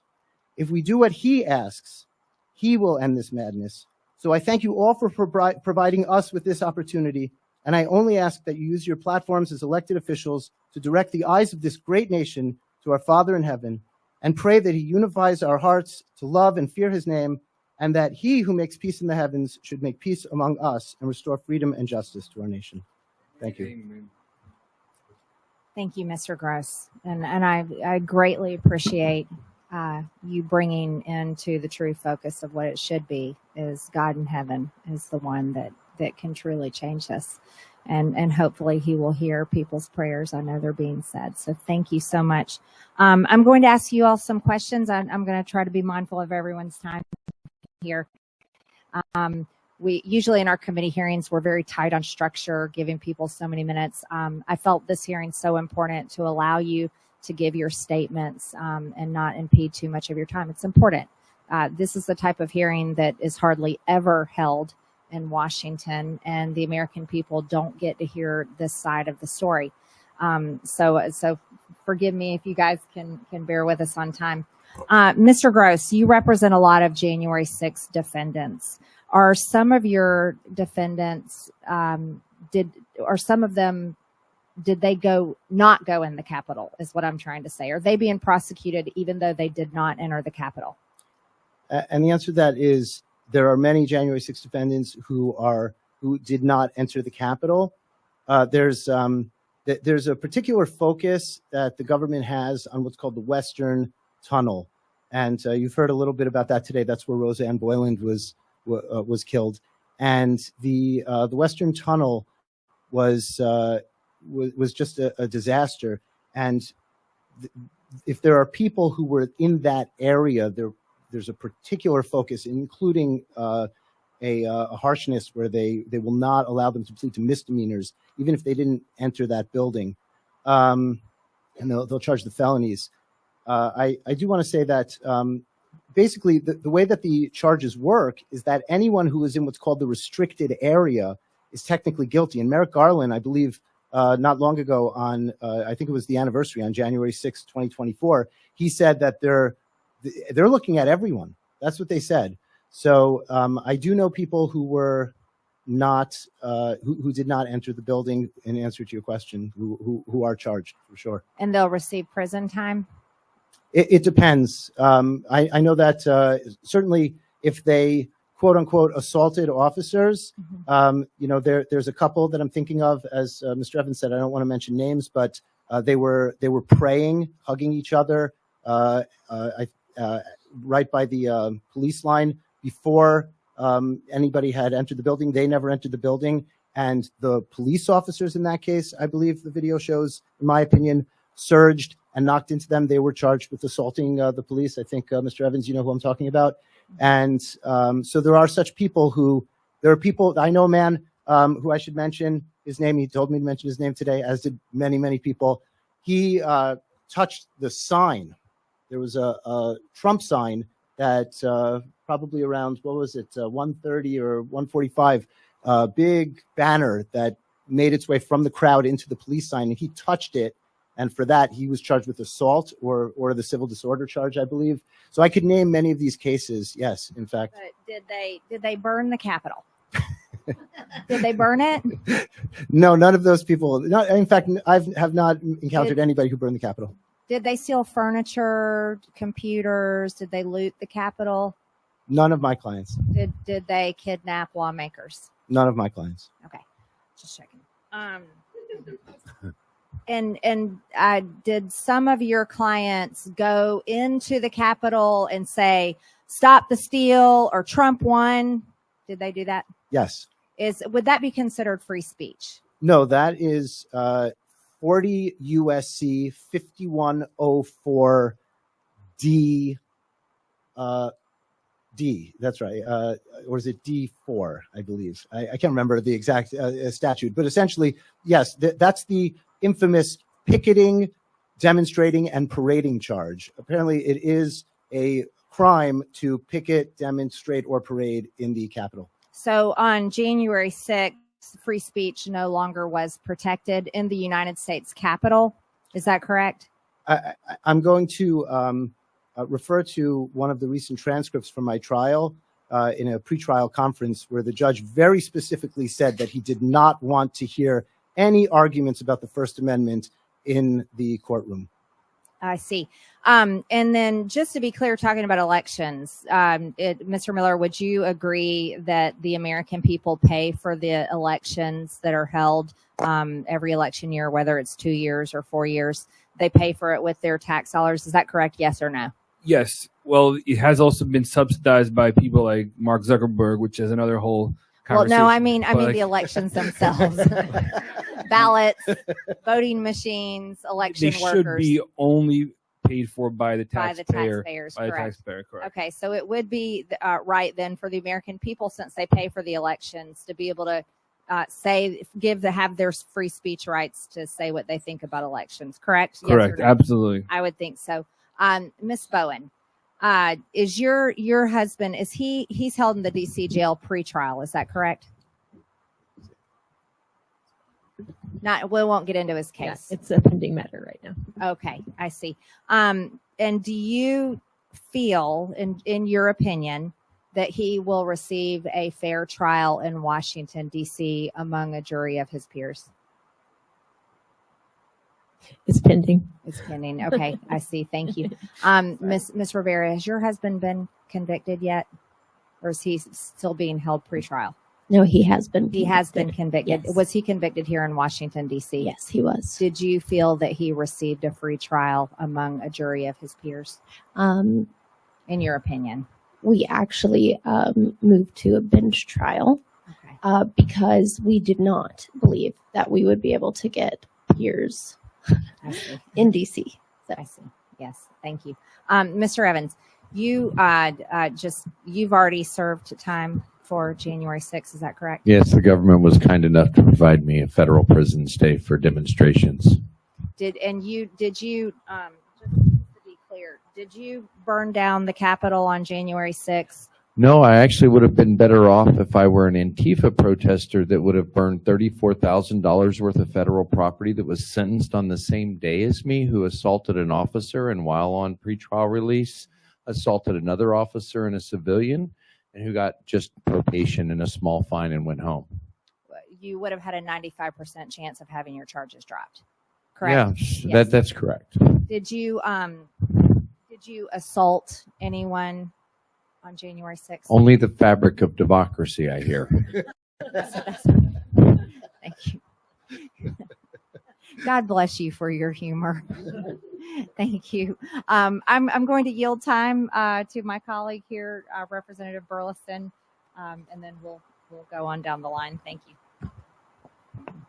Thank you, everybody, for coming. Appreciate your courage to testify and provide answers to us and to the American people.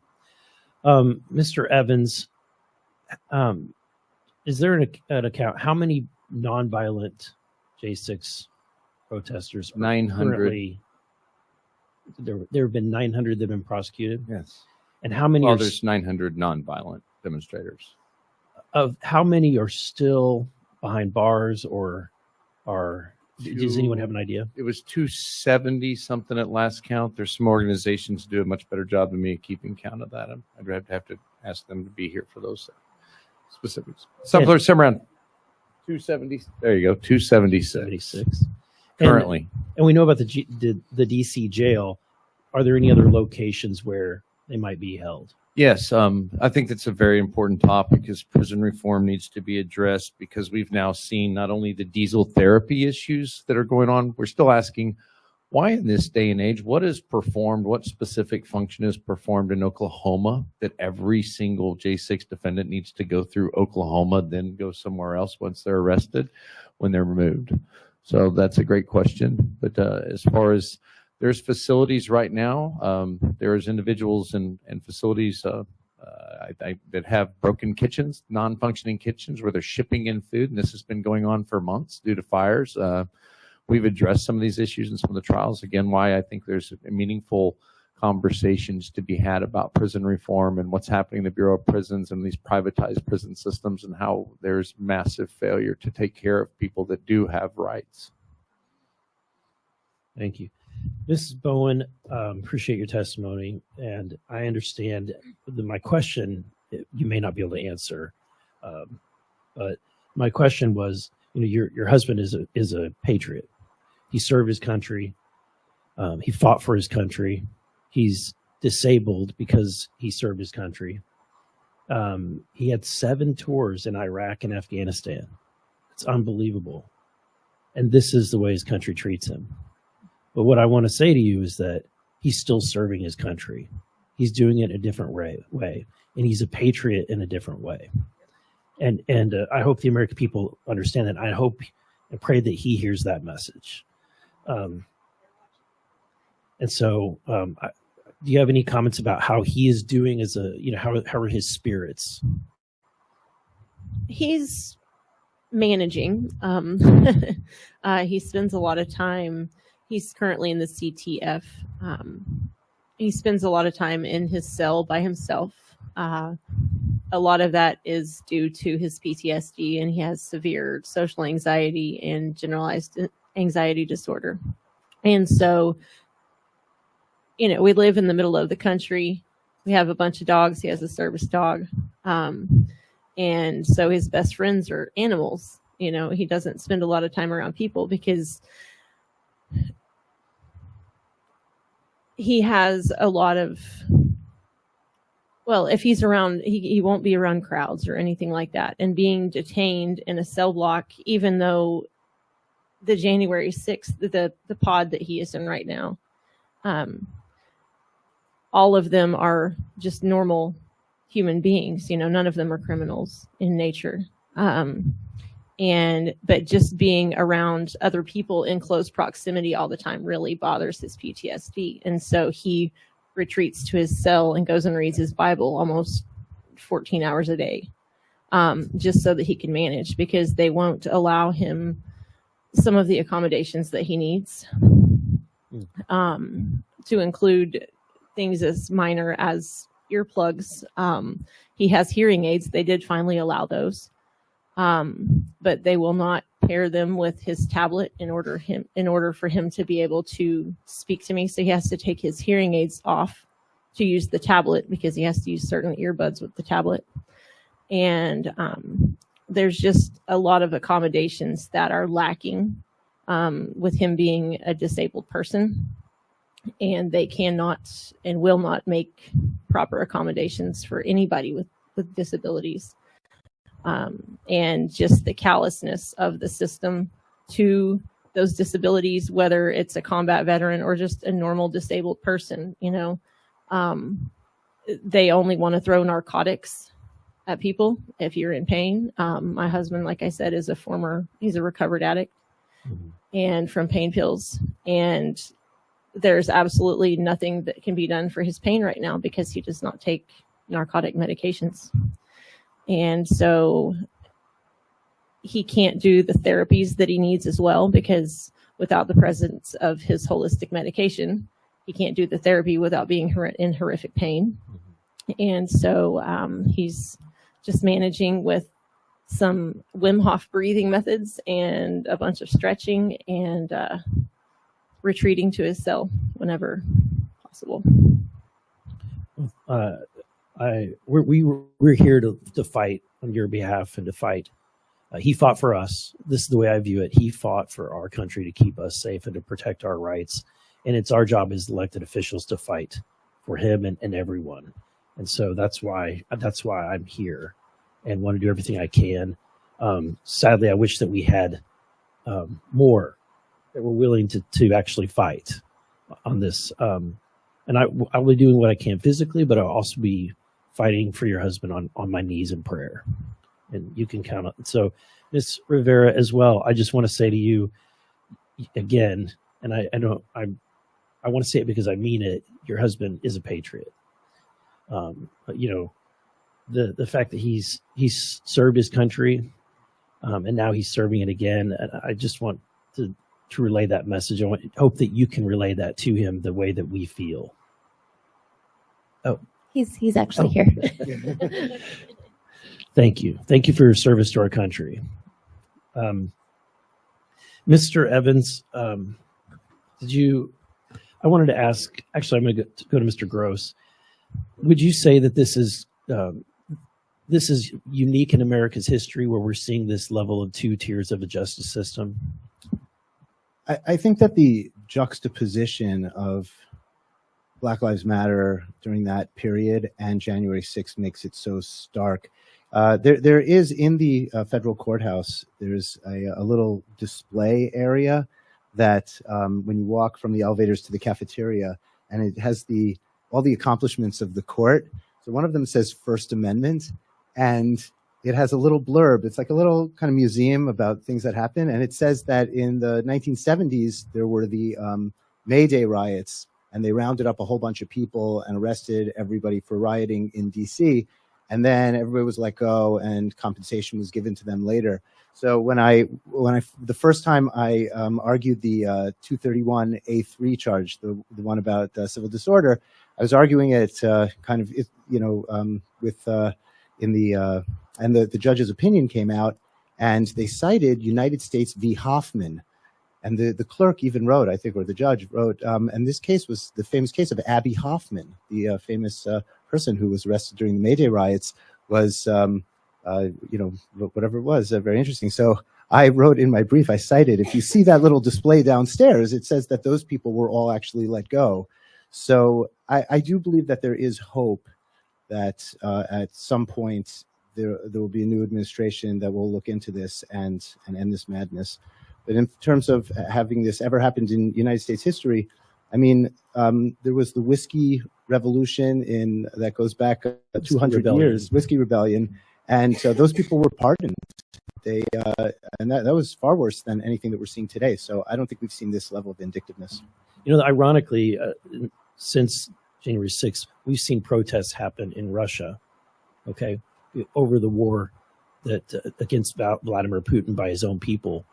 And we expect them to treat their citizens the way that they do, sadly. But I can't help but see parallels, sadly, the way this country has treated people who were expressing their First Amendment rights. And to me, those rights are so sacred. Can you elaborate on how within the First Amendment, you have obviously the provisions that most people know, which is freedom of speech, freedom of religion, freedom of press, freedom of association. But most people don't really remember the freedom of petition your elected officials. How have there been any court rulings related to people's rights to protest? To me, a person has a right to be in the building that they own, their U.S. Capitol, when government is in office, when we're in session. And that's what a lot of the defendants say. We believed that we had a right to be there. I have clients that say that. And the courts have unanimously said that this is a unique event in American history where the fabric of democracy was assaulted and the peaceful transition of power. And therefore, the First Amendment does not apply. And that's been across the board. Thank you. Thank you, everyone, for your testimonies. I'd like to now recognize Representative Burkeen. Thank you all very much. Thank you to Congresswoman Greene for putting this together. I get often asked in Oklahoma about the conditions, and it's so frustrating as a member of Congress to just see there is a separation of powers, there is a judicial branch, but I love what you said, Mr. Gross. My team saw me nodding at them at the back of the room. I'm very interested in the opportunity for public information to get out to tighten some of the abuse that needs to be tightened. So we're very interested in some ideas you've got, the different areas of statute by resolution or otherwise that Congress can make this right. Ms. Bowen, thank you very much coming from Oklahoma to be here today. It's really sad situation, this afternoon in a little over an hour. Representative Burleson and I and whoever else is a member of Congress wants to go.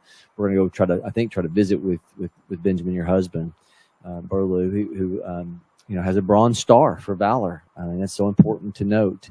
And as my colleague pointed out a while ago, so many different times he re-enlisted to serve his country. The letter that you cited from the U.S. Marshals Service, I think it's important people to designate that in 2021 that this was written from Lamont Ruffin, acting United States Marshal, in writing this letter November 1st of 2021 to Quincy Booth, the Department of Corrections at the District of Columbia, and the things that the United States Marshal Service, this isn't just tossed into thin air by people who want to be dramatic. This is the United States Marshal Service who went and visited and said this. I mean, I'm quoting from the letter. You cited it. I want people to make sure they know this.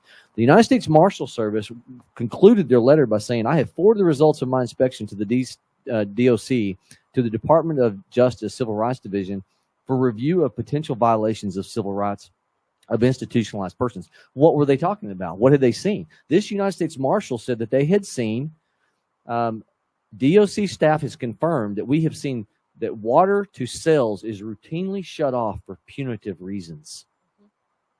You're depriving people of water in incarceration in D.C.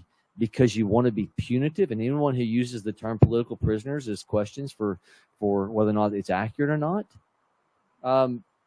The United States Marshal said inspectors observed large amounts of standing human sewage and urine and feces in multiple cells. The smell of urine and feces was overpowering in many locations. The water in many cells in South 1 and North 1 had been shut off for days, inhibiting these detainees from drinking water, washing hands, or flushing toilets. Food delivery and storage is inconsistent with industry standards. Detainees had observable injuries with no corresponding medical or incident reports available to inspectors. DOC staff were observed antagonizing detainees. I mean, so we really do have a political thing that's going on here. For those of us this afternoon, thanks to Ms. Greene, about a year ago, I went for my first time soon after being elected. We did hear some positive reports at that meeting last year, but I'm hearing now that that's not the situation, that things have gone the opposite direction. So I'm going to go through these because I plan on asking your husband some of these questions. Something I didn't mention is that they're able to provide him with the Quran, but not a Bible. And so I want you to start with that one first. Then I want you to go down the list and tell me where the status of these things in the D.C. detention center currently exist. So this is a pending matter. So it's important to mention on the record that I represent her husband, and so we are working with the attorney from the prison to deal with his specific issues. He has very unique issues because of all of his disabilities. Not to be flippant, but asking for a Bible is not unique. I mean, this is something they were talking about years ago. So I mean, you cannot comment on that. So I can only comment that I will say this, that I not only a lawyer, I also happen to be a rabbi, and I wanted to give him my Hebrew Bible, and there's a special rule that it has to be specifically from the publisher or the original source. So I had a Bible that was donated from my congregation. I wanted to give it to them. I said I could drop it off at any time, any place, just let them have it. And I'm working with the prison to facilitate that. So I don't want to say that they haven't been attentive to it. That they do have a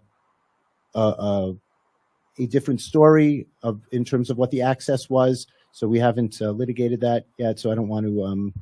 I don't want anything to be said on the record. I know you can't say anything. I'm going to jump to Mr. Evans. Okay. I'm going to let him anecdotally share. And then my understanding is, like I said, the Quran is being provided. They might give you the Book of Mormon, but the Bible is taking as long as for some it's just 20 days. What do you know on that? So listen, we released in this document.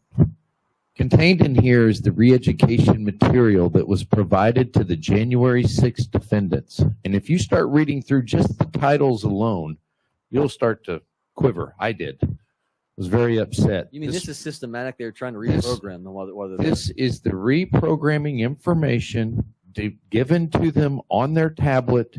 Like once upon a time in prison, you would take a class on plumbing or an electrical or trade. You would do something or another language.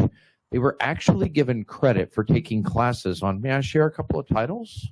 Taking classes on information such as, I'll tell you what, I'm going to say something else. Well, Cara, will you find that section there, please? So these were re-education materials distributed to them about Trump's big lie. Well, how the election here. Oh, here we go. Trump's crimes before he called for the attack on our democracy. Donald Trump, how he has attacked our democracy. Negligence, obstruction, rape, tax evasion, These are actual lesson plans.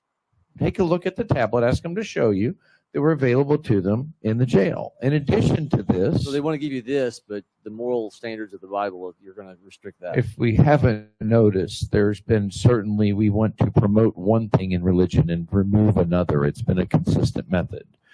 In addition to that, one of the you mentioned standing human feces, and I'd like to point out Wanda Patton and Quincy Booth. So those two individuals have been cited by Judge Royce C. Lamberth back in 2021 for I believe one resigned and the other stepped down, or the other one was fired, in my understanding. But they were cited for civil rights abuses. Denial of medical treatment and care was happening in the jail on their watch in a case, and that came back. But this is the problem. The actual, can you hear me there? Yep. All right, sorry. The problem is that this is consistent. It's not only at the jail. This begins with the indictment process, the charging. It starts with how the FBI conducts its investigation. They're being paid a bonus to go after domestic violent extremists. And who sets the standard for what a domestic violent extremist is today? None other than people like George Washington University, Columbia University under an Obama grant. We'll get into the weeds, I won't go there. But let me explain this to you. After your indictment, then you are held by a judge that may be in bond in your state, one of the 14, 16, 20 people that were held and released on bond, right? The judge that does this every day for a living, a federal judge, Title III judge, releases the individual and says, go home. If you don't appear, you're going to pay this or leave this money and come back. And then a single judge here in D.C., Judge Beryl Howell, the chief judge at the time of January 6th, who set the standard, the reigning orchestrator of this terror plot, managed to take over and deny that bond after looking at the same information. So mom says you can go to the movies. Dad comes back and says no, is essentially what we have, based on the same information. Then you are placed in pretrial detention, where 72% of your people were veterans and law enforcement, like Ms. Greene mentioned earlier, where she was when she was there. Then you have people there today that are still being denied medical care today. You'll go today and you'll see a deaf man with no hearing aids. This is a fact. This is happening today. They're still denying these people basic civil rights, as you see there in the jail.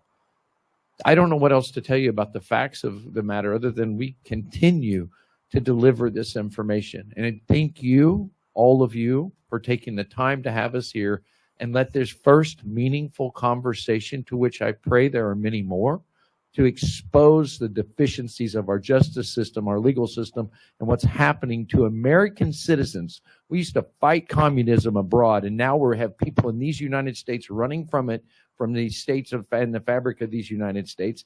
And then we have the people that orchestrate this kind of terror campaign being allowed to do it with impunity.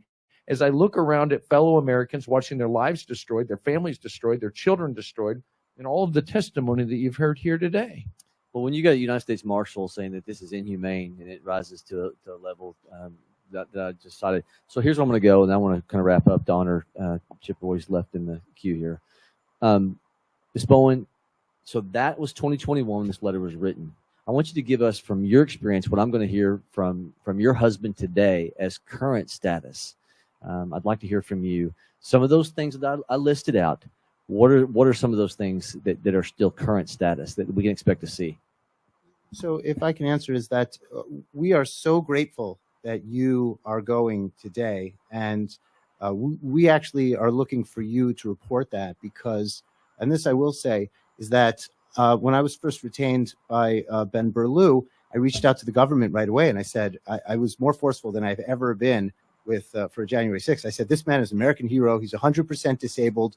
We need to do everything. I guess we're working together on this, aren't we? I said to the Justice Department prosecutors, and they were, I will say this, so callous and so cold. And I wrote to them in emails things that I was just, I won't say, but I was just very forceful, let's say. And I said to them this I will say, I said, look, I'm going to move to have him released, but my experience as a civil attorney is I would like to see if we could handle this ourselves without going to the judge. So here's what he's told me. Here's his testimony. Can you confirm any of this? And if not, are you troubled by any of this? Have you spoken to the jail? And they refused to have a meaningful conversation with me about this. And I said to them, don't do this to me where I'm going to file all this motion. I'm going to spend all this time and bring all this evidence and get ready for the hearing. And then I'll show up there and you won't tell me anything. And then the day of, you'll say, oh, Your Honor, by the way, we have with us a representative from the jail and he'll explain everything. I say, you need to tell that to me first. And they did not. And they did exactly what I knew that they would do. They showed up at the hearing and we had no information about it. So me and Ms. Bowen, all we have to go on is Ben's word. We obviously trust him. The government may or may not dispute that. And you're going to be there today and you'll look him in the eye. Thank you so much for doing that. And you'll let us know, hopefully you'll see more conditions than we are able to see. The 10 square mile area of Washington, D.C. is placed or cited in the Constitution. Congress has authority over.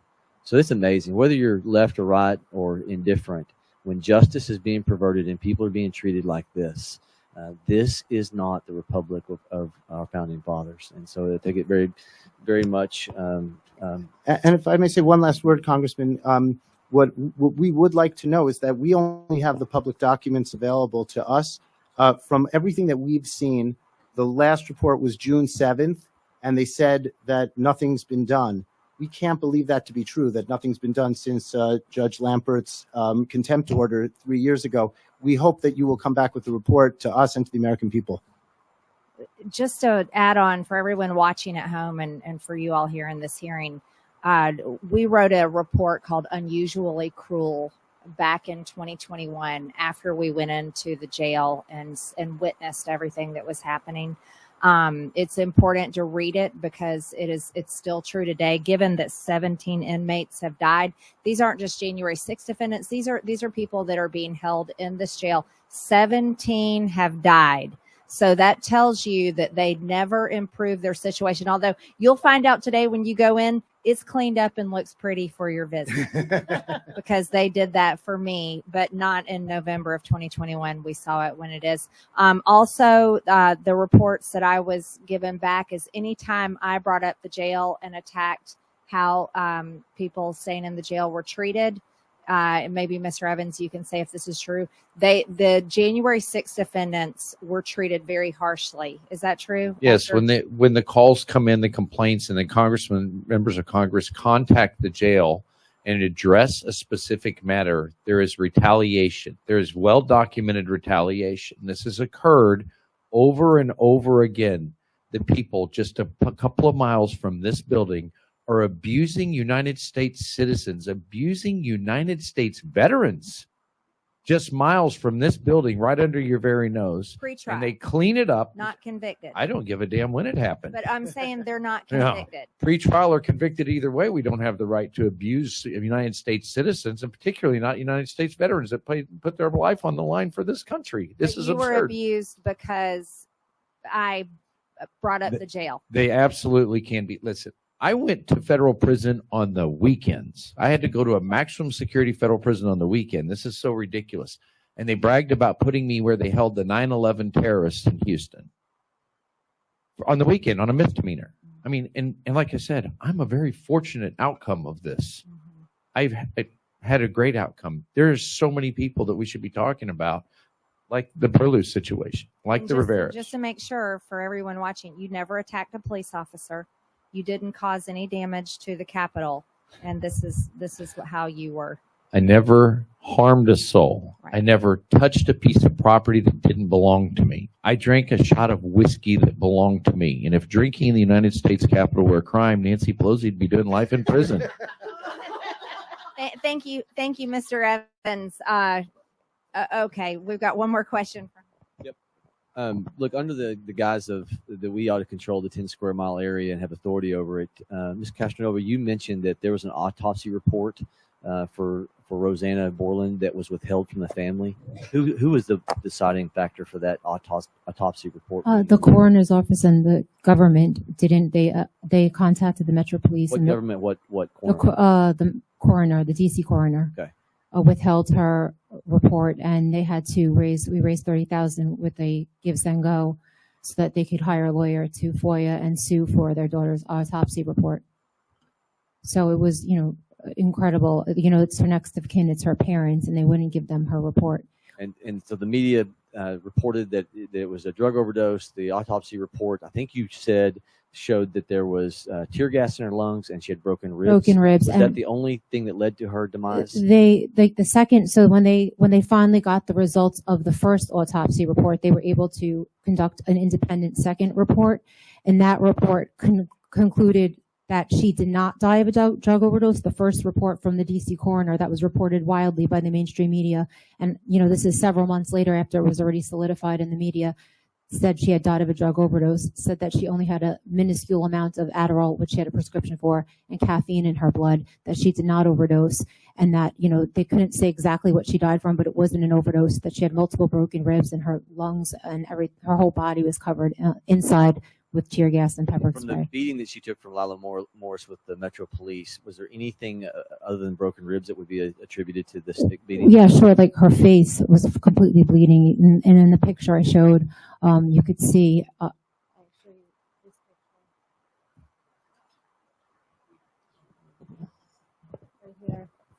It's blurry, and you could. There's video I provided that I could send you, but this is Rosanne when multiple people were working on her body, and she's bleeding from the nose and from the eye, and I believe that is from the stick.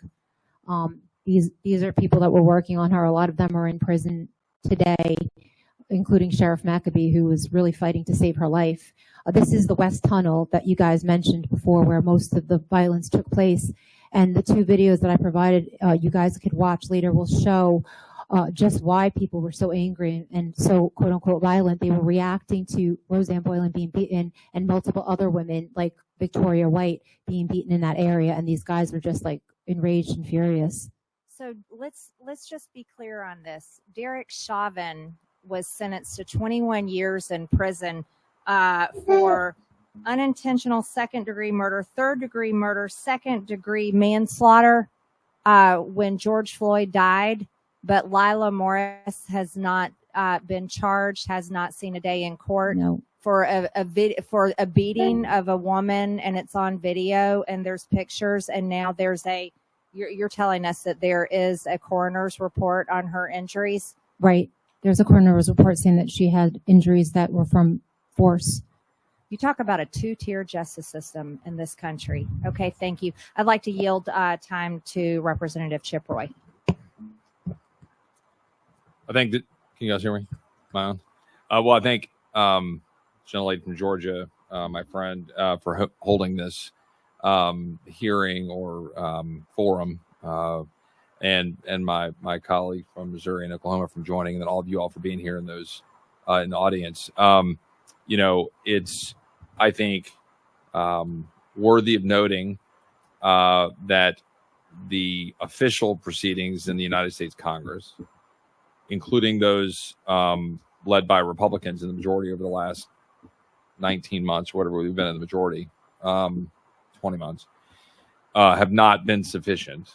The weaponization committee that we established in significant part for this and other related, we believe, overuse and weaponization of the Department of Justice on multiple levels, be it things like the FACE Act on abortion or other things, but including this issue, has not been used to the full effect that it could be. I'm unaware of there being a single hearing that has been held on this specific topic or anything related to the topics that we've been discussing here. Could be wrong, but I'm unaware of one. I'm unaware of a hearing being held beyond, I think, the two in maybe House admin, which were more about the kind of specifics of the activities related to the Capitol and security, police, and so forth, which merit conversation, but those are relatively under the radar. I'm unaware of others. I start with that because I believe that's a mistake.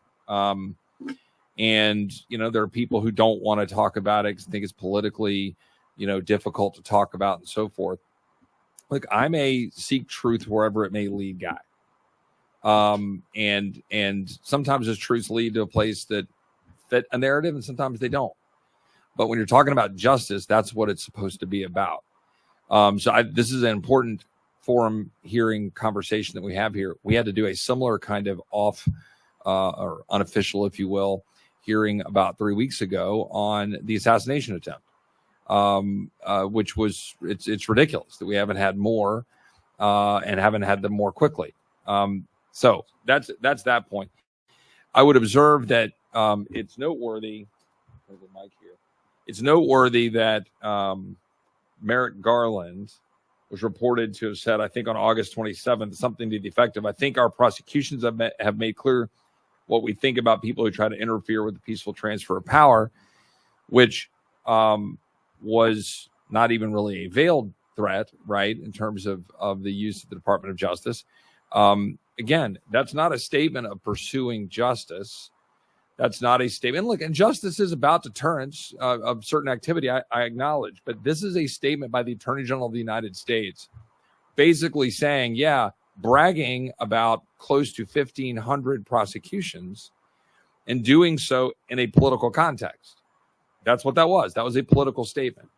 And I think that merits observation. I think it merits observation that there were, and I've got my staff, we've been going over the print off of everybody that's been charged in the laundry list of crimes that they've been charged with.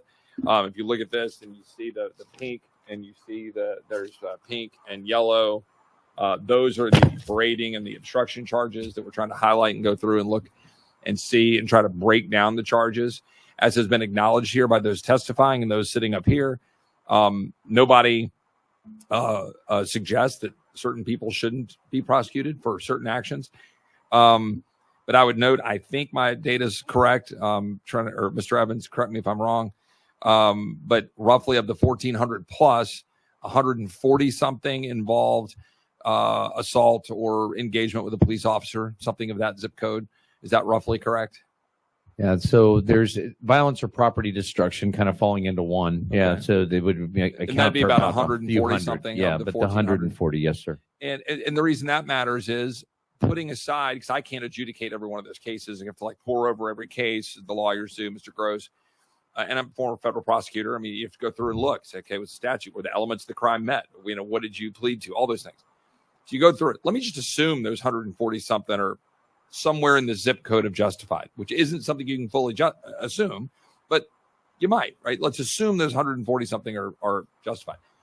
Well, that means there's 1,250 others that you got to then go look at. What were those? And I think what merits observation here is something I think might have been Mr. Gross. It might have been, I can't remember. We had a conversation here about the nature of the crimes and even knowing what the crimes are, or the fact that you have these open-ended 5-year and 20-year type crimes that basically DOJ can just decide. And so I think that merits a takeaway here. If I look at what the Judiciary Committee and what we ought to be doing in the House, as we look ahead to next Congress, we ought to be looking at the total crimes in the United States and how they can be applied to the people. Right now, I've got a bill to count the crimes because you literally don't know. Like, we have no idea how many federal crimes there even are. So we need to understand the crimes that exist, and understand how they're being applied, understand how many of them are open-ended for the Department of Justice just to be able to decide. Because there used to be a lot of weight you could put behind the prosecutorial discretion. Like when I was a prosecutor, right, I had to prosecute felon in possession. I had a woman that was brought before me from local law enforcement that was indeed a felon and indeed had possessed a weapon. But it mattered to me that she was someone who was trying to get her life in the right zip code and happened to have a shotgun in the corner of her closet so she could protect herself against some of the bad elements that resulted in her having been the felon in the first place. I didn't think that merited sending her for being a felon in possession. You have to make those decisions as a prosecutor. And I think that's been largely missing here in terms of the judgment. I have a constituent who, I won't mention her name for reasons we've talked about here, about the cases and all the things, but a constituent who was arrested in May en route home from her granddaughter's presentation of a project in school, driving out in Central Texas. I'm going to be a little vague about the towns, along with other women in her prayer group who went to D.C. for January 6th. She was arrested by the FBI. And a reason was presence at January 6th. I'm uninformed of the charges yet or what the specifics are. I'm waiting to be informed on that. I'm told no water, no food, no access to her medicine. for the 24 hours that she was jailed. And that's not going to sound unusual to a number of you on this point. I consider and ask questions. A lot of them have been asked, and I've gone over some of the things. But I think one of the things that we haven't talked about quite at length that might be meritorious for you, Mr. Gross, or you, Mr. Evans, or maybe you, Ms. Rivera, or Ms. Bowen, is the nature of the arrests, the show of force and the use of force by the Federal Bureau of Investigation in the carrying out the arrests. That is something that I think ought to rise up more in the overall conversation for the American people to understand how the force was being used. I think it was maybe you, Mr. Evans, who talked about the gun that your, son was, it was a gun was directed or pointed at your son at the time of the arrest. Can you all expand either in your personal experience or in your knowledge based on leadership pulling together a lot of the people, Mr. Evans, Mr. Gross in particular, I'll come back to you ladies, about the nature of the arrest, the use of force? Yeah, so the use of force is inconsistent with the criminal conduct or activity or even the alleged conduct. But if you read the indictments, so their actual charges, but you go back and read the indictments, it says assault on officers.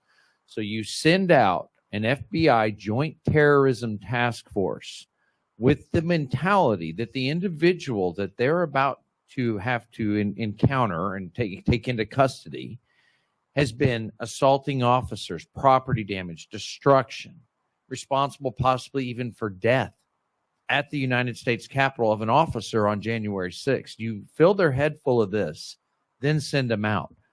What everyone in this room would be able to tell you, and I think you would agree, we may not in this public forum, they're looking for another Waco. This is what they've been looking for, another standoff, another something, because it hasn't been the net result of prove that domestic violent extremists, because all these people have said, okay, you got me. You could have called me. I would have been there. I would have shown up. But they need that now to prove the agenda. I mean, let's be real. Why are you still sending SWAT teams to raid grandma that was praying inside the building? You can't justify that. You can't justify that they have denied to share the evidence and information that people have wanted. Even Congress, we still don't have the video. Still today, Mike Johnson promised those videos. Where the hell are the videos? Why do we, the people, not get to see it? And when in history did the criminals want more evidence of their crime? Mr. Gross, can you expand on, again, that specific point about the use of force and the arrests against people, for the most part, to the best of my knowledge, have largely, if not entirely, been compliant? Not only compliant, these are to the one people who typically we're talking about years later. These are people who've been out and about in the community who are not trying to run. Right. I read the story of a woman arrested in May of 24. So 4.5 years later, going to a Bible study, right?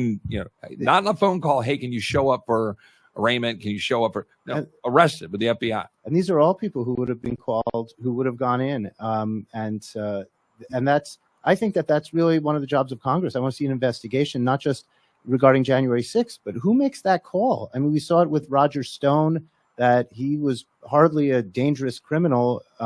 We saw them show up at his house. He had a deaf wife. And we have January 6th stories like that of people with children, as Mr. Evans mentioned. We have deaths of miscarriages that occurred because of these pre-dawn raids. These flash grenades can kill a person. An older person can have a heart attack. Two of them, in fact, there were two people allegedly who may have died on January 6th because of them. And these are tanks. Tanks are showing up in suburban neighborhoods, like with turrets, like tanks, and long guns with the lasers, battering rams. Who's authorizing this? Why is this? And these are people, once again, who are not flight risks, who haven't gone anywhere, who have tweeted about, they were at January 6th. We want to know. Within some degree of reason, recognizing some trials, and some charges continue, and so you got to manage that as a lawyer.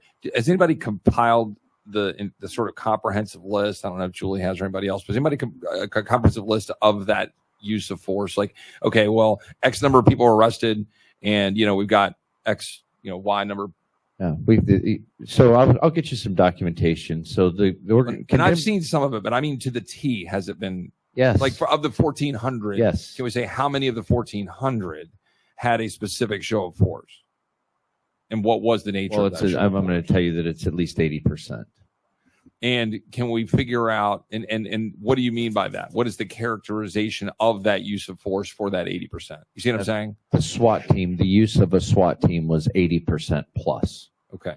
And I'm going to say it's much higher, but safely I'll guarantee you today that it was above 80%. Okay. And wait, can we add in that there's Haitian illegal migrants taking over towns, eating people's pets, but yet there's not a government show of force against that?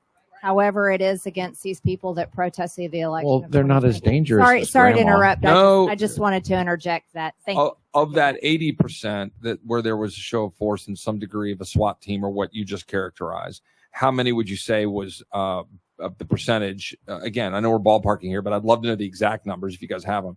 Of people that had it be doors knocked in, battering rams, flash grenades, whatever. Well, first of all, the FBI doesn't show up with the SWAT team and say, please come on with us. Right. That's not how it starts. I get that, but there's still degrees. They do show up and people then walk out and comply. And then there's smash the door down. So this is the whole thing is you have the pre-dawn raid and you have the situation there. So, we can give you that exact number and we can show you, we'll be happy to provide for you the names of the dead and the unborn children. We can provide for you all of that information. We have all of that well documented. And I just don't have the numbers off the top of my head, and I don't want to misrepresent. If I can add one thing. Facts. So we ask for the body cam footage of the arrest in those cases, and we're told there is none, that they do not come with body cam. But there is documentation from Ring cameras and other things that have brought this to light. And you see it, particularly, I'm thinking of one case with an elderly man that he actually had 2 cameras because he was very concerned about security. So the FBI, one man comes in and covers the camera, but he had missed the other one. So he missed the other one. So we have the battering ram knock down this elderly man's door. Real quick, Ms. Rivera, Ms. Bowen, do you have anything to add about the nature of the arrest? Was that a significant feature of your all's experience or any knowledge you all have? In our situation, we actually had both of like the extra force used. My husband is a disabled veteran as well. And that doesn't usually go well, holding them at gunpoint. And so being awakened from his sleep that way after my sister opened the door for them. This was after. Okay. So walk me through that then. So they actually knocked on the door. Okay. Your home? Yes. The forceful knock of, I was not present. But they, everyone knows the FBI. At least we all know the FBI knock. And then she opened the door for them, and then they went then forcefully to my bedroom to wake him up. At gunpoint? Yes. Ms. Bowen, do you have anything to add on this front? And if you get pending trial, then feel free not to. That's okay. Yeah. Follow advice of counsel. Yeah, it's pretty painful memory. So I'll just leave it. Leave it at that. Okay. Well, once you've gone through the trial, I'd like to know the details on that. I want to be mindful of time, just like my colleagues were. We've talked about the jail facilities. I was looking at the buckets of things, the extent to which we have crimes that are too broad and too many crimes and how they're applied. Looking at the charges that we're talking about here, that you've got, what some of us might agree were some legitimate charges for some legitimate action, but a very large number of expansive use of charges, whether it's the parading or obstruction charges. I guess one other question I'd ask to you, Mr. Gross, in particular, is in light of Fisher, what do you expect to happen in a broad statement in terms of the reduction of existing sentences or the dropping of those charges in current sentences? What do you expect in broad brush broad brush? I can tell you right now that, so just background is that the Fisher decision is the one that found that the indictments for the 1512 obstruction charge were invalid. And I will tell you that it's not over because the Supreme Court did not actually strike it down. It just sent it back to the appellate court. And it's there right now. It just reversed it. So we don't know. And the government has not said in most cases, well, okay, we'll just throw in the towel. They are considering new charges. They're considering all kinds of different remedies, maybe stacking instead of having concurrent sentences, consecutive sentences, so they can get to the same place sentence-wise as they would if they had the felony charge. So we're not done. So that's the area of charges is important for us to look at. The nature of the arrest, it's important for us to still get to the bottom of the use of the force, the jail facilities that we've already talked about, and then congressional reaction that we're not doing enough in the official space, and we're having to force some of this through unofficial hearings. My team was working on this. I have a subcommittee, but I don't have subpoena power. So in a subcommittee, we were trying to do something similar and had some similar conversations, and we may still yet. But it was going to be more like this because for reasons that I think we need to have further conversations about. But bottom line is, appreciate you all very much for bringing to light some of the things. I'm sorry for what a number of you have gone through, including many of, frankly, my constituents, including the one I just described. Mr. Evans also lives in Central Texas. And so appreciate Ms. Greene for you pulling this together. Yes, thank you. I'd like to show another video that I just think it's so important to keep highlighting how the Democrats, the left, the media discussed and talked about BLM protests, riots, and rioters. Can you go ahead and play that video? I don't even know why there aren't uprisings all over the country, and maybe there will be. People need to start taking to the streets. This is a dictator. You know, there needs to be unrest in the streets for as long as there's unrest in our lives. Enemies of the state. Show me where it says that protests are supposed to be polite and peaceful. Do something about your dad's immigration practices, you feckless. When they go low, we kick them. How do you resist the temptation to run up and wring her neck? The biggest terror threat in this country is white men, most of them radicalized to the right. I thought he should have punched him in the face. I said, even if you lost, he insulted your wife. Yes. He came down the escalator and called Mexicans rapists and murderers. He said, well, what do you think I should have done? I said, I think you should have punched him in the face and then gotten out of the race. You would have been a hero. I'd like to punch him in the face. I said if we were in high school, I'd take him behind the gym and beat the hell out of him. Punch some people in the face! When was the last time an actor assassinated a president? They're still going to have to go out and put a bullet in Donald Trump, and that's a fact. Look, as his character is stabbed to death. Where is John Wilkes Booth when you need him? That's it right there, pulling up. I have thought an awful lot about blowing up the White House. A Missouri state senator is under investigation by the Secret Service after saying she hopes President Trump is assassinated. I will go and take Trump out tonight. And if you see anybody from that cabinet in a restaurant, in a department store, at a gasoline station, you get out and you create a crowd. And you push back on them. And you tell them they're not welcome anymore, anywhere. And sadly, the domestic enemies to our voting system and our honoring our Constitution are right at 1600 Pennsylvania Avenue. They're not going to stop before Election Day in November, and they're not going to stop after Election Day. And that should be, everyone should take note of that on both levels, that this isn't, they're not going to let up, and they should not. If you think we're rallying now, you ain't seen nothing yet.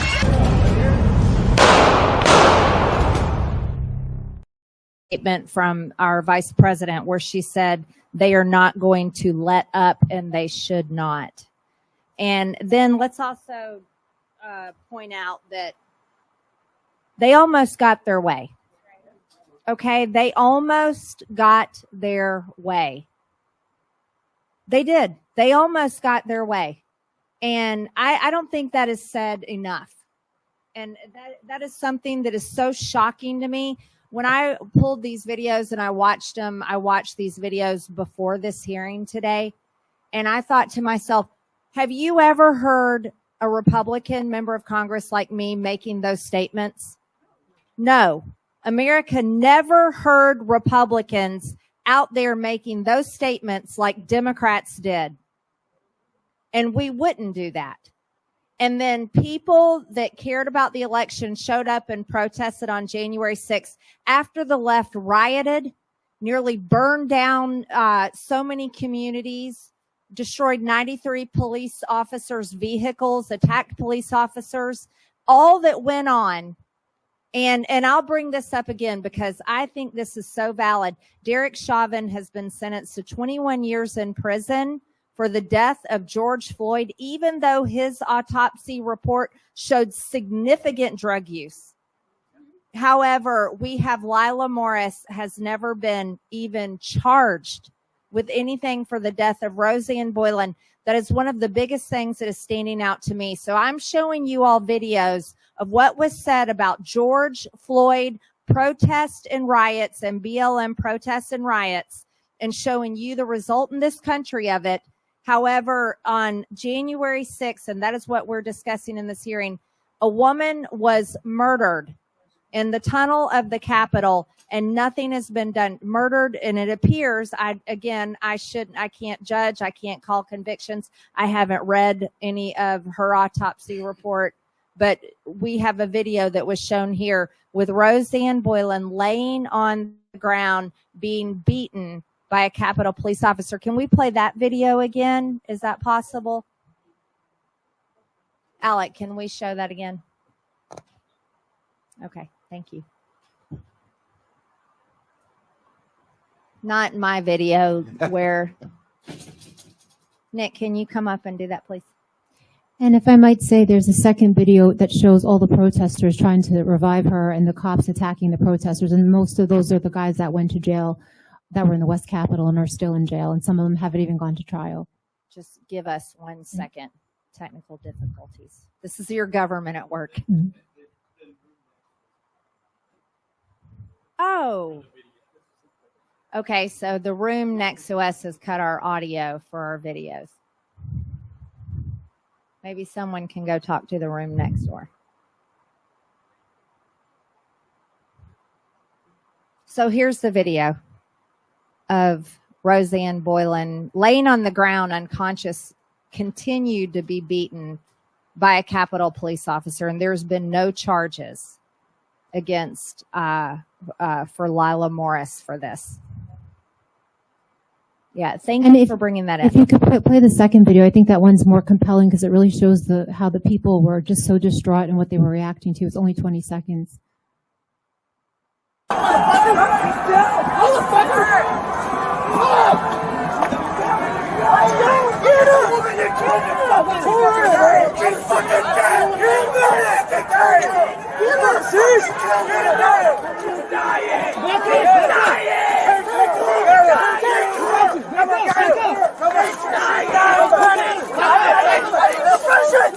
I need compressions! Back up! Stop it! This on you, motherfuckers! This on you, motherfuckers! You kill us, motherfuckers!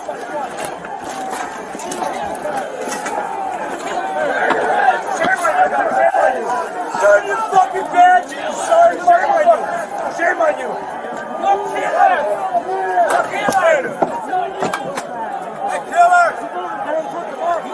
You're not our people! You're not our people! Thank you! Fuck you, asshole!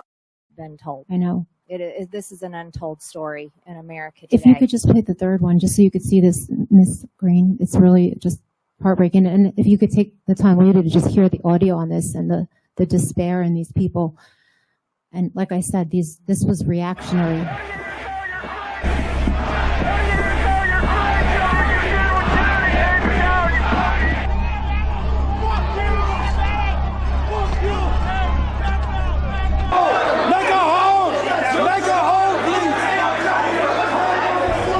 Shot her. One of the girls in the front, unarmed, and they shot her. This footage this is the reactions to Rosanne and Ashley Babbitt. I was going to say, I Right. think one was Rosanne Boylan, then it moved into Right, Ashley Ashley. Babbitt being murdered. And it illustrated an article I read that the January 6th committee had this footage. I know the videographer, he had given it to him. They had it, and they played only parts of the reactions of people acting unhinged, saying, look at these unhinged, cop-hating Trump supporters, when in reality, they never showed what they were reacting to, and they really distorted the reality of what happened that day. Thank you. Can we, you all inform me about something that I did not know about? And there's a video that you all have about the flashbangs that were used by the police on January 6th. Yes. Could you walk us through that video or tell us the story, and then we can play the video?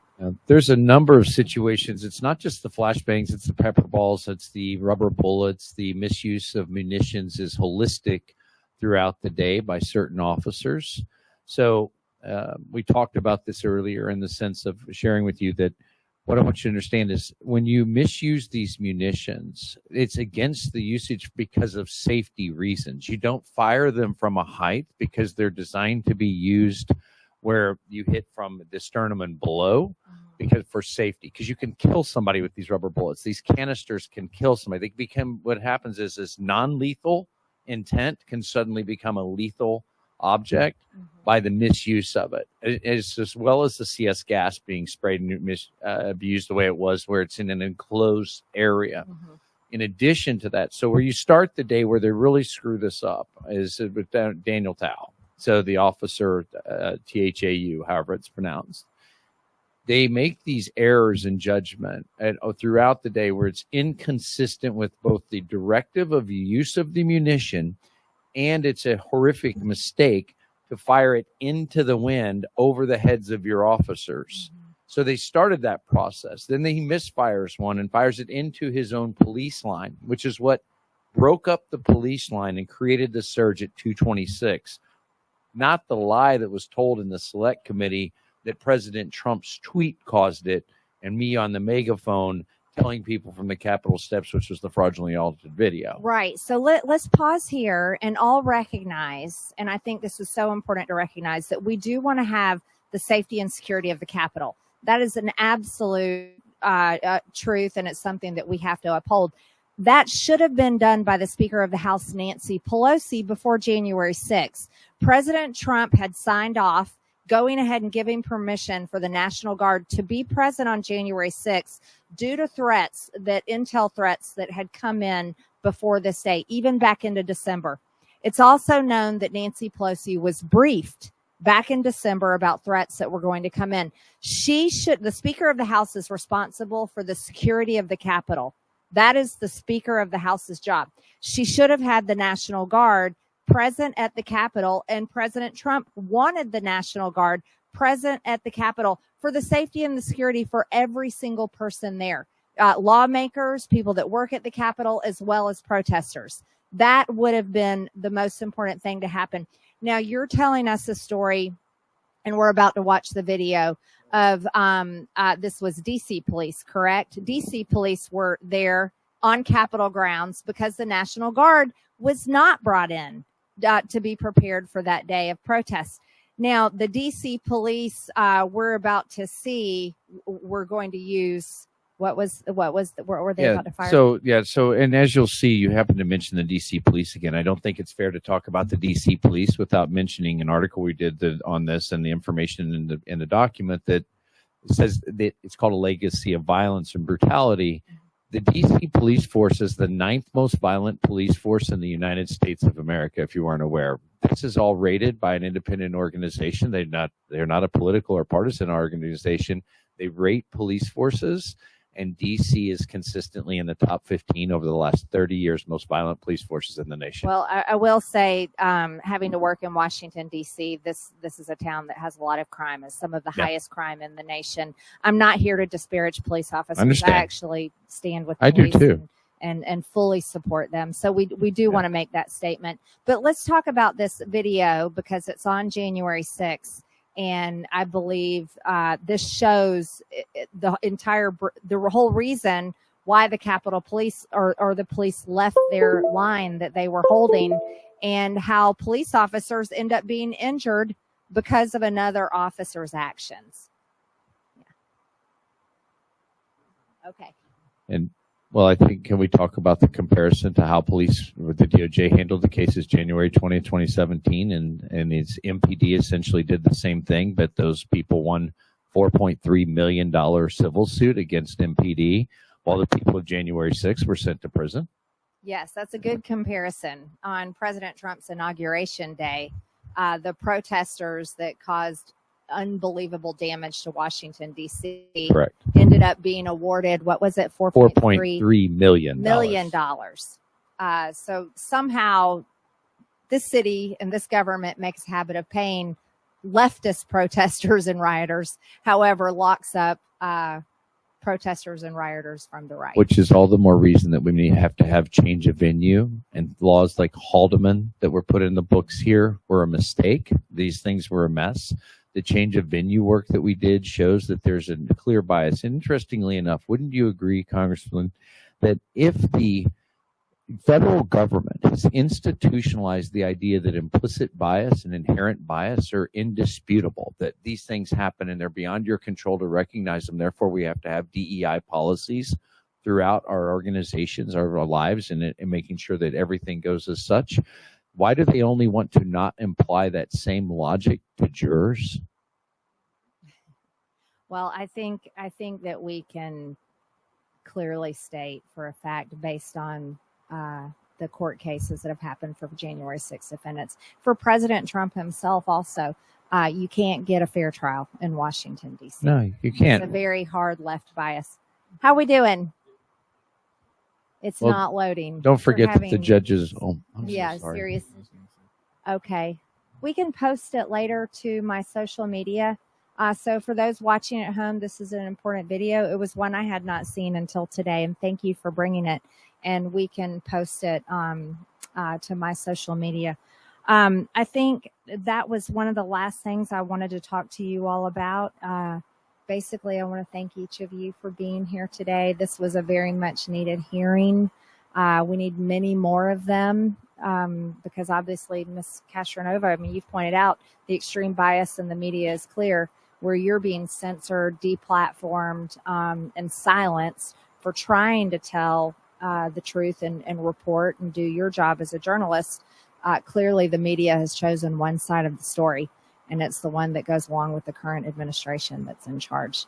But thank you, and thank you everyone that came today sitting here in the hearing, and thank you for those that are watching at home. We'll come back and try to do this again. Thank you. Thank you.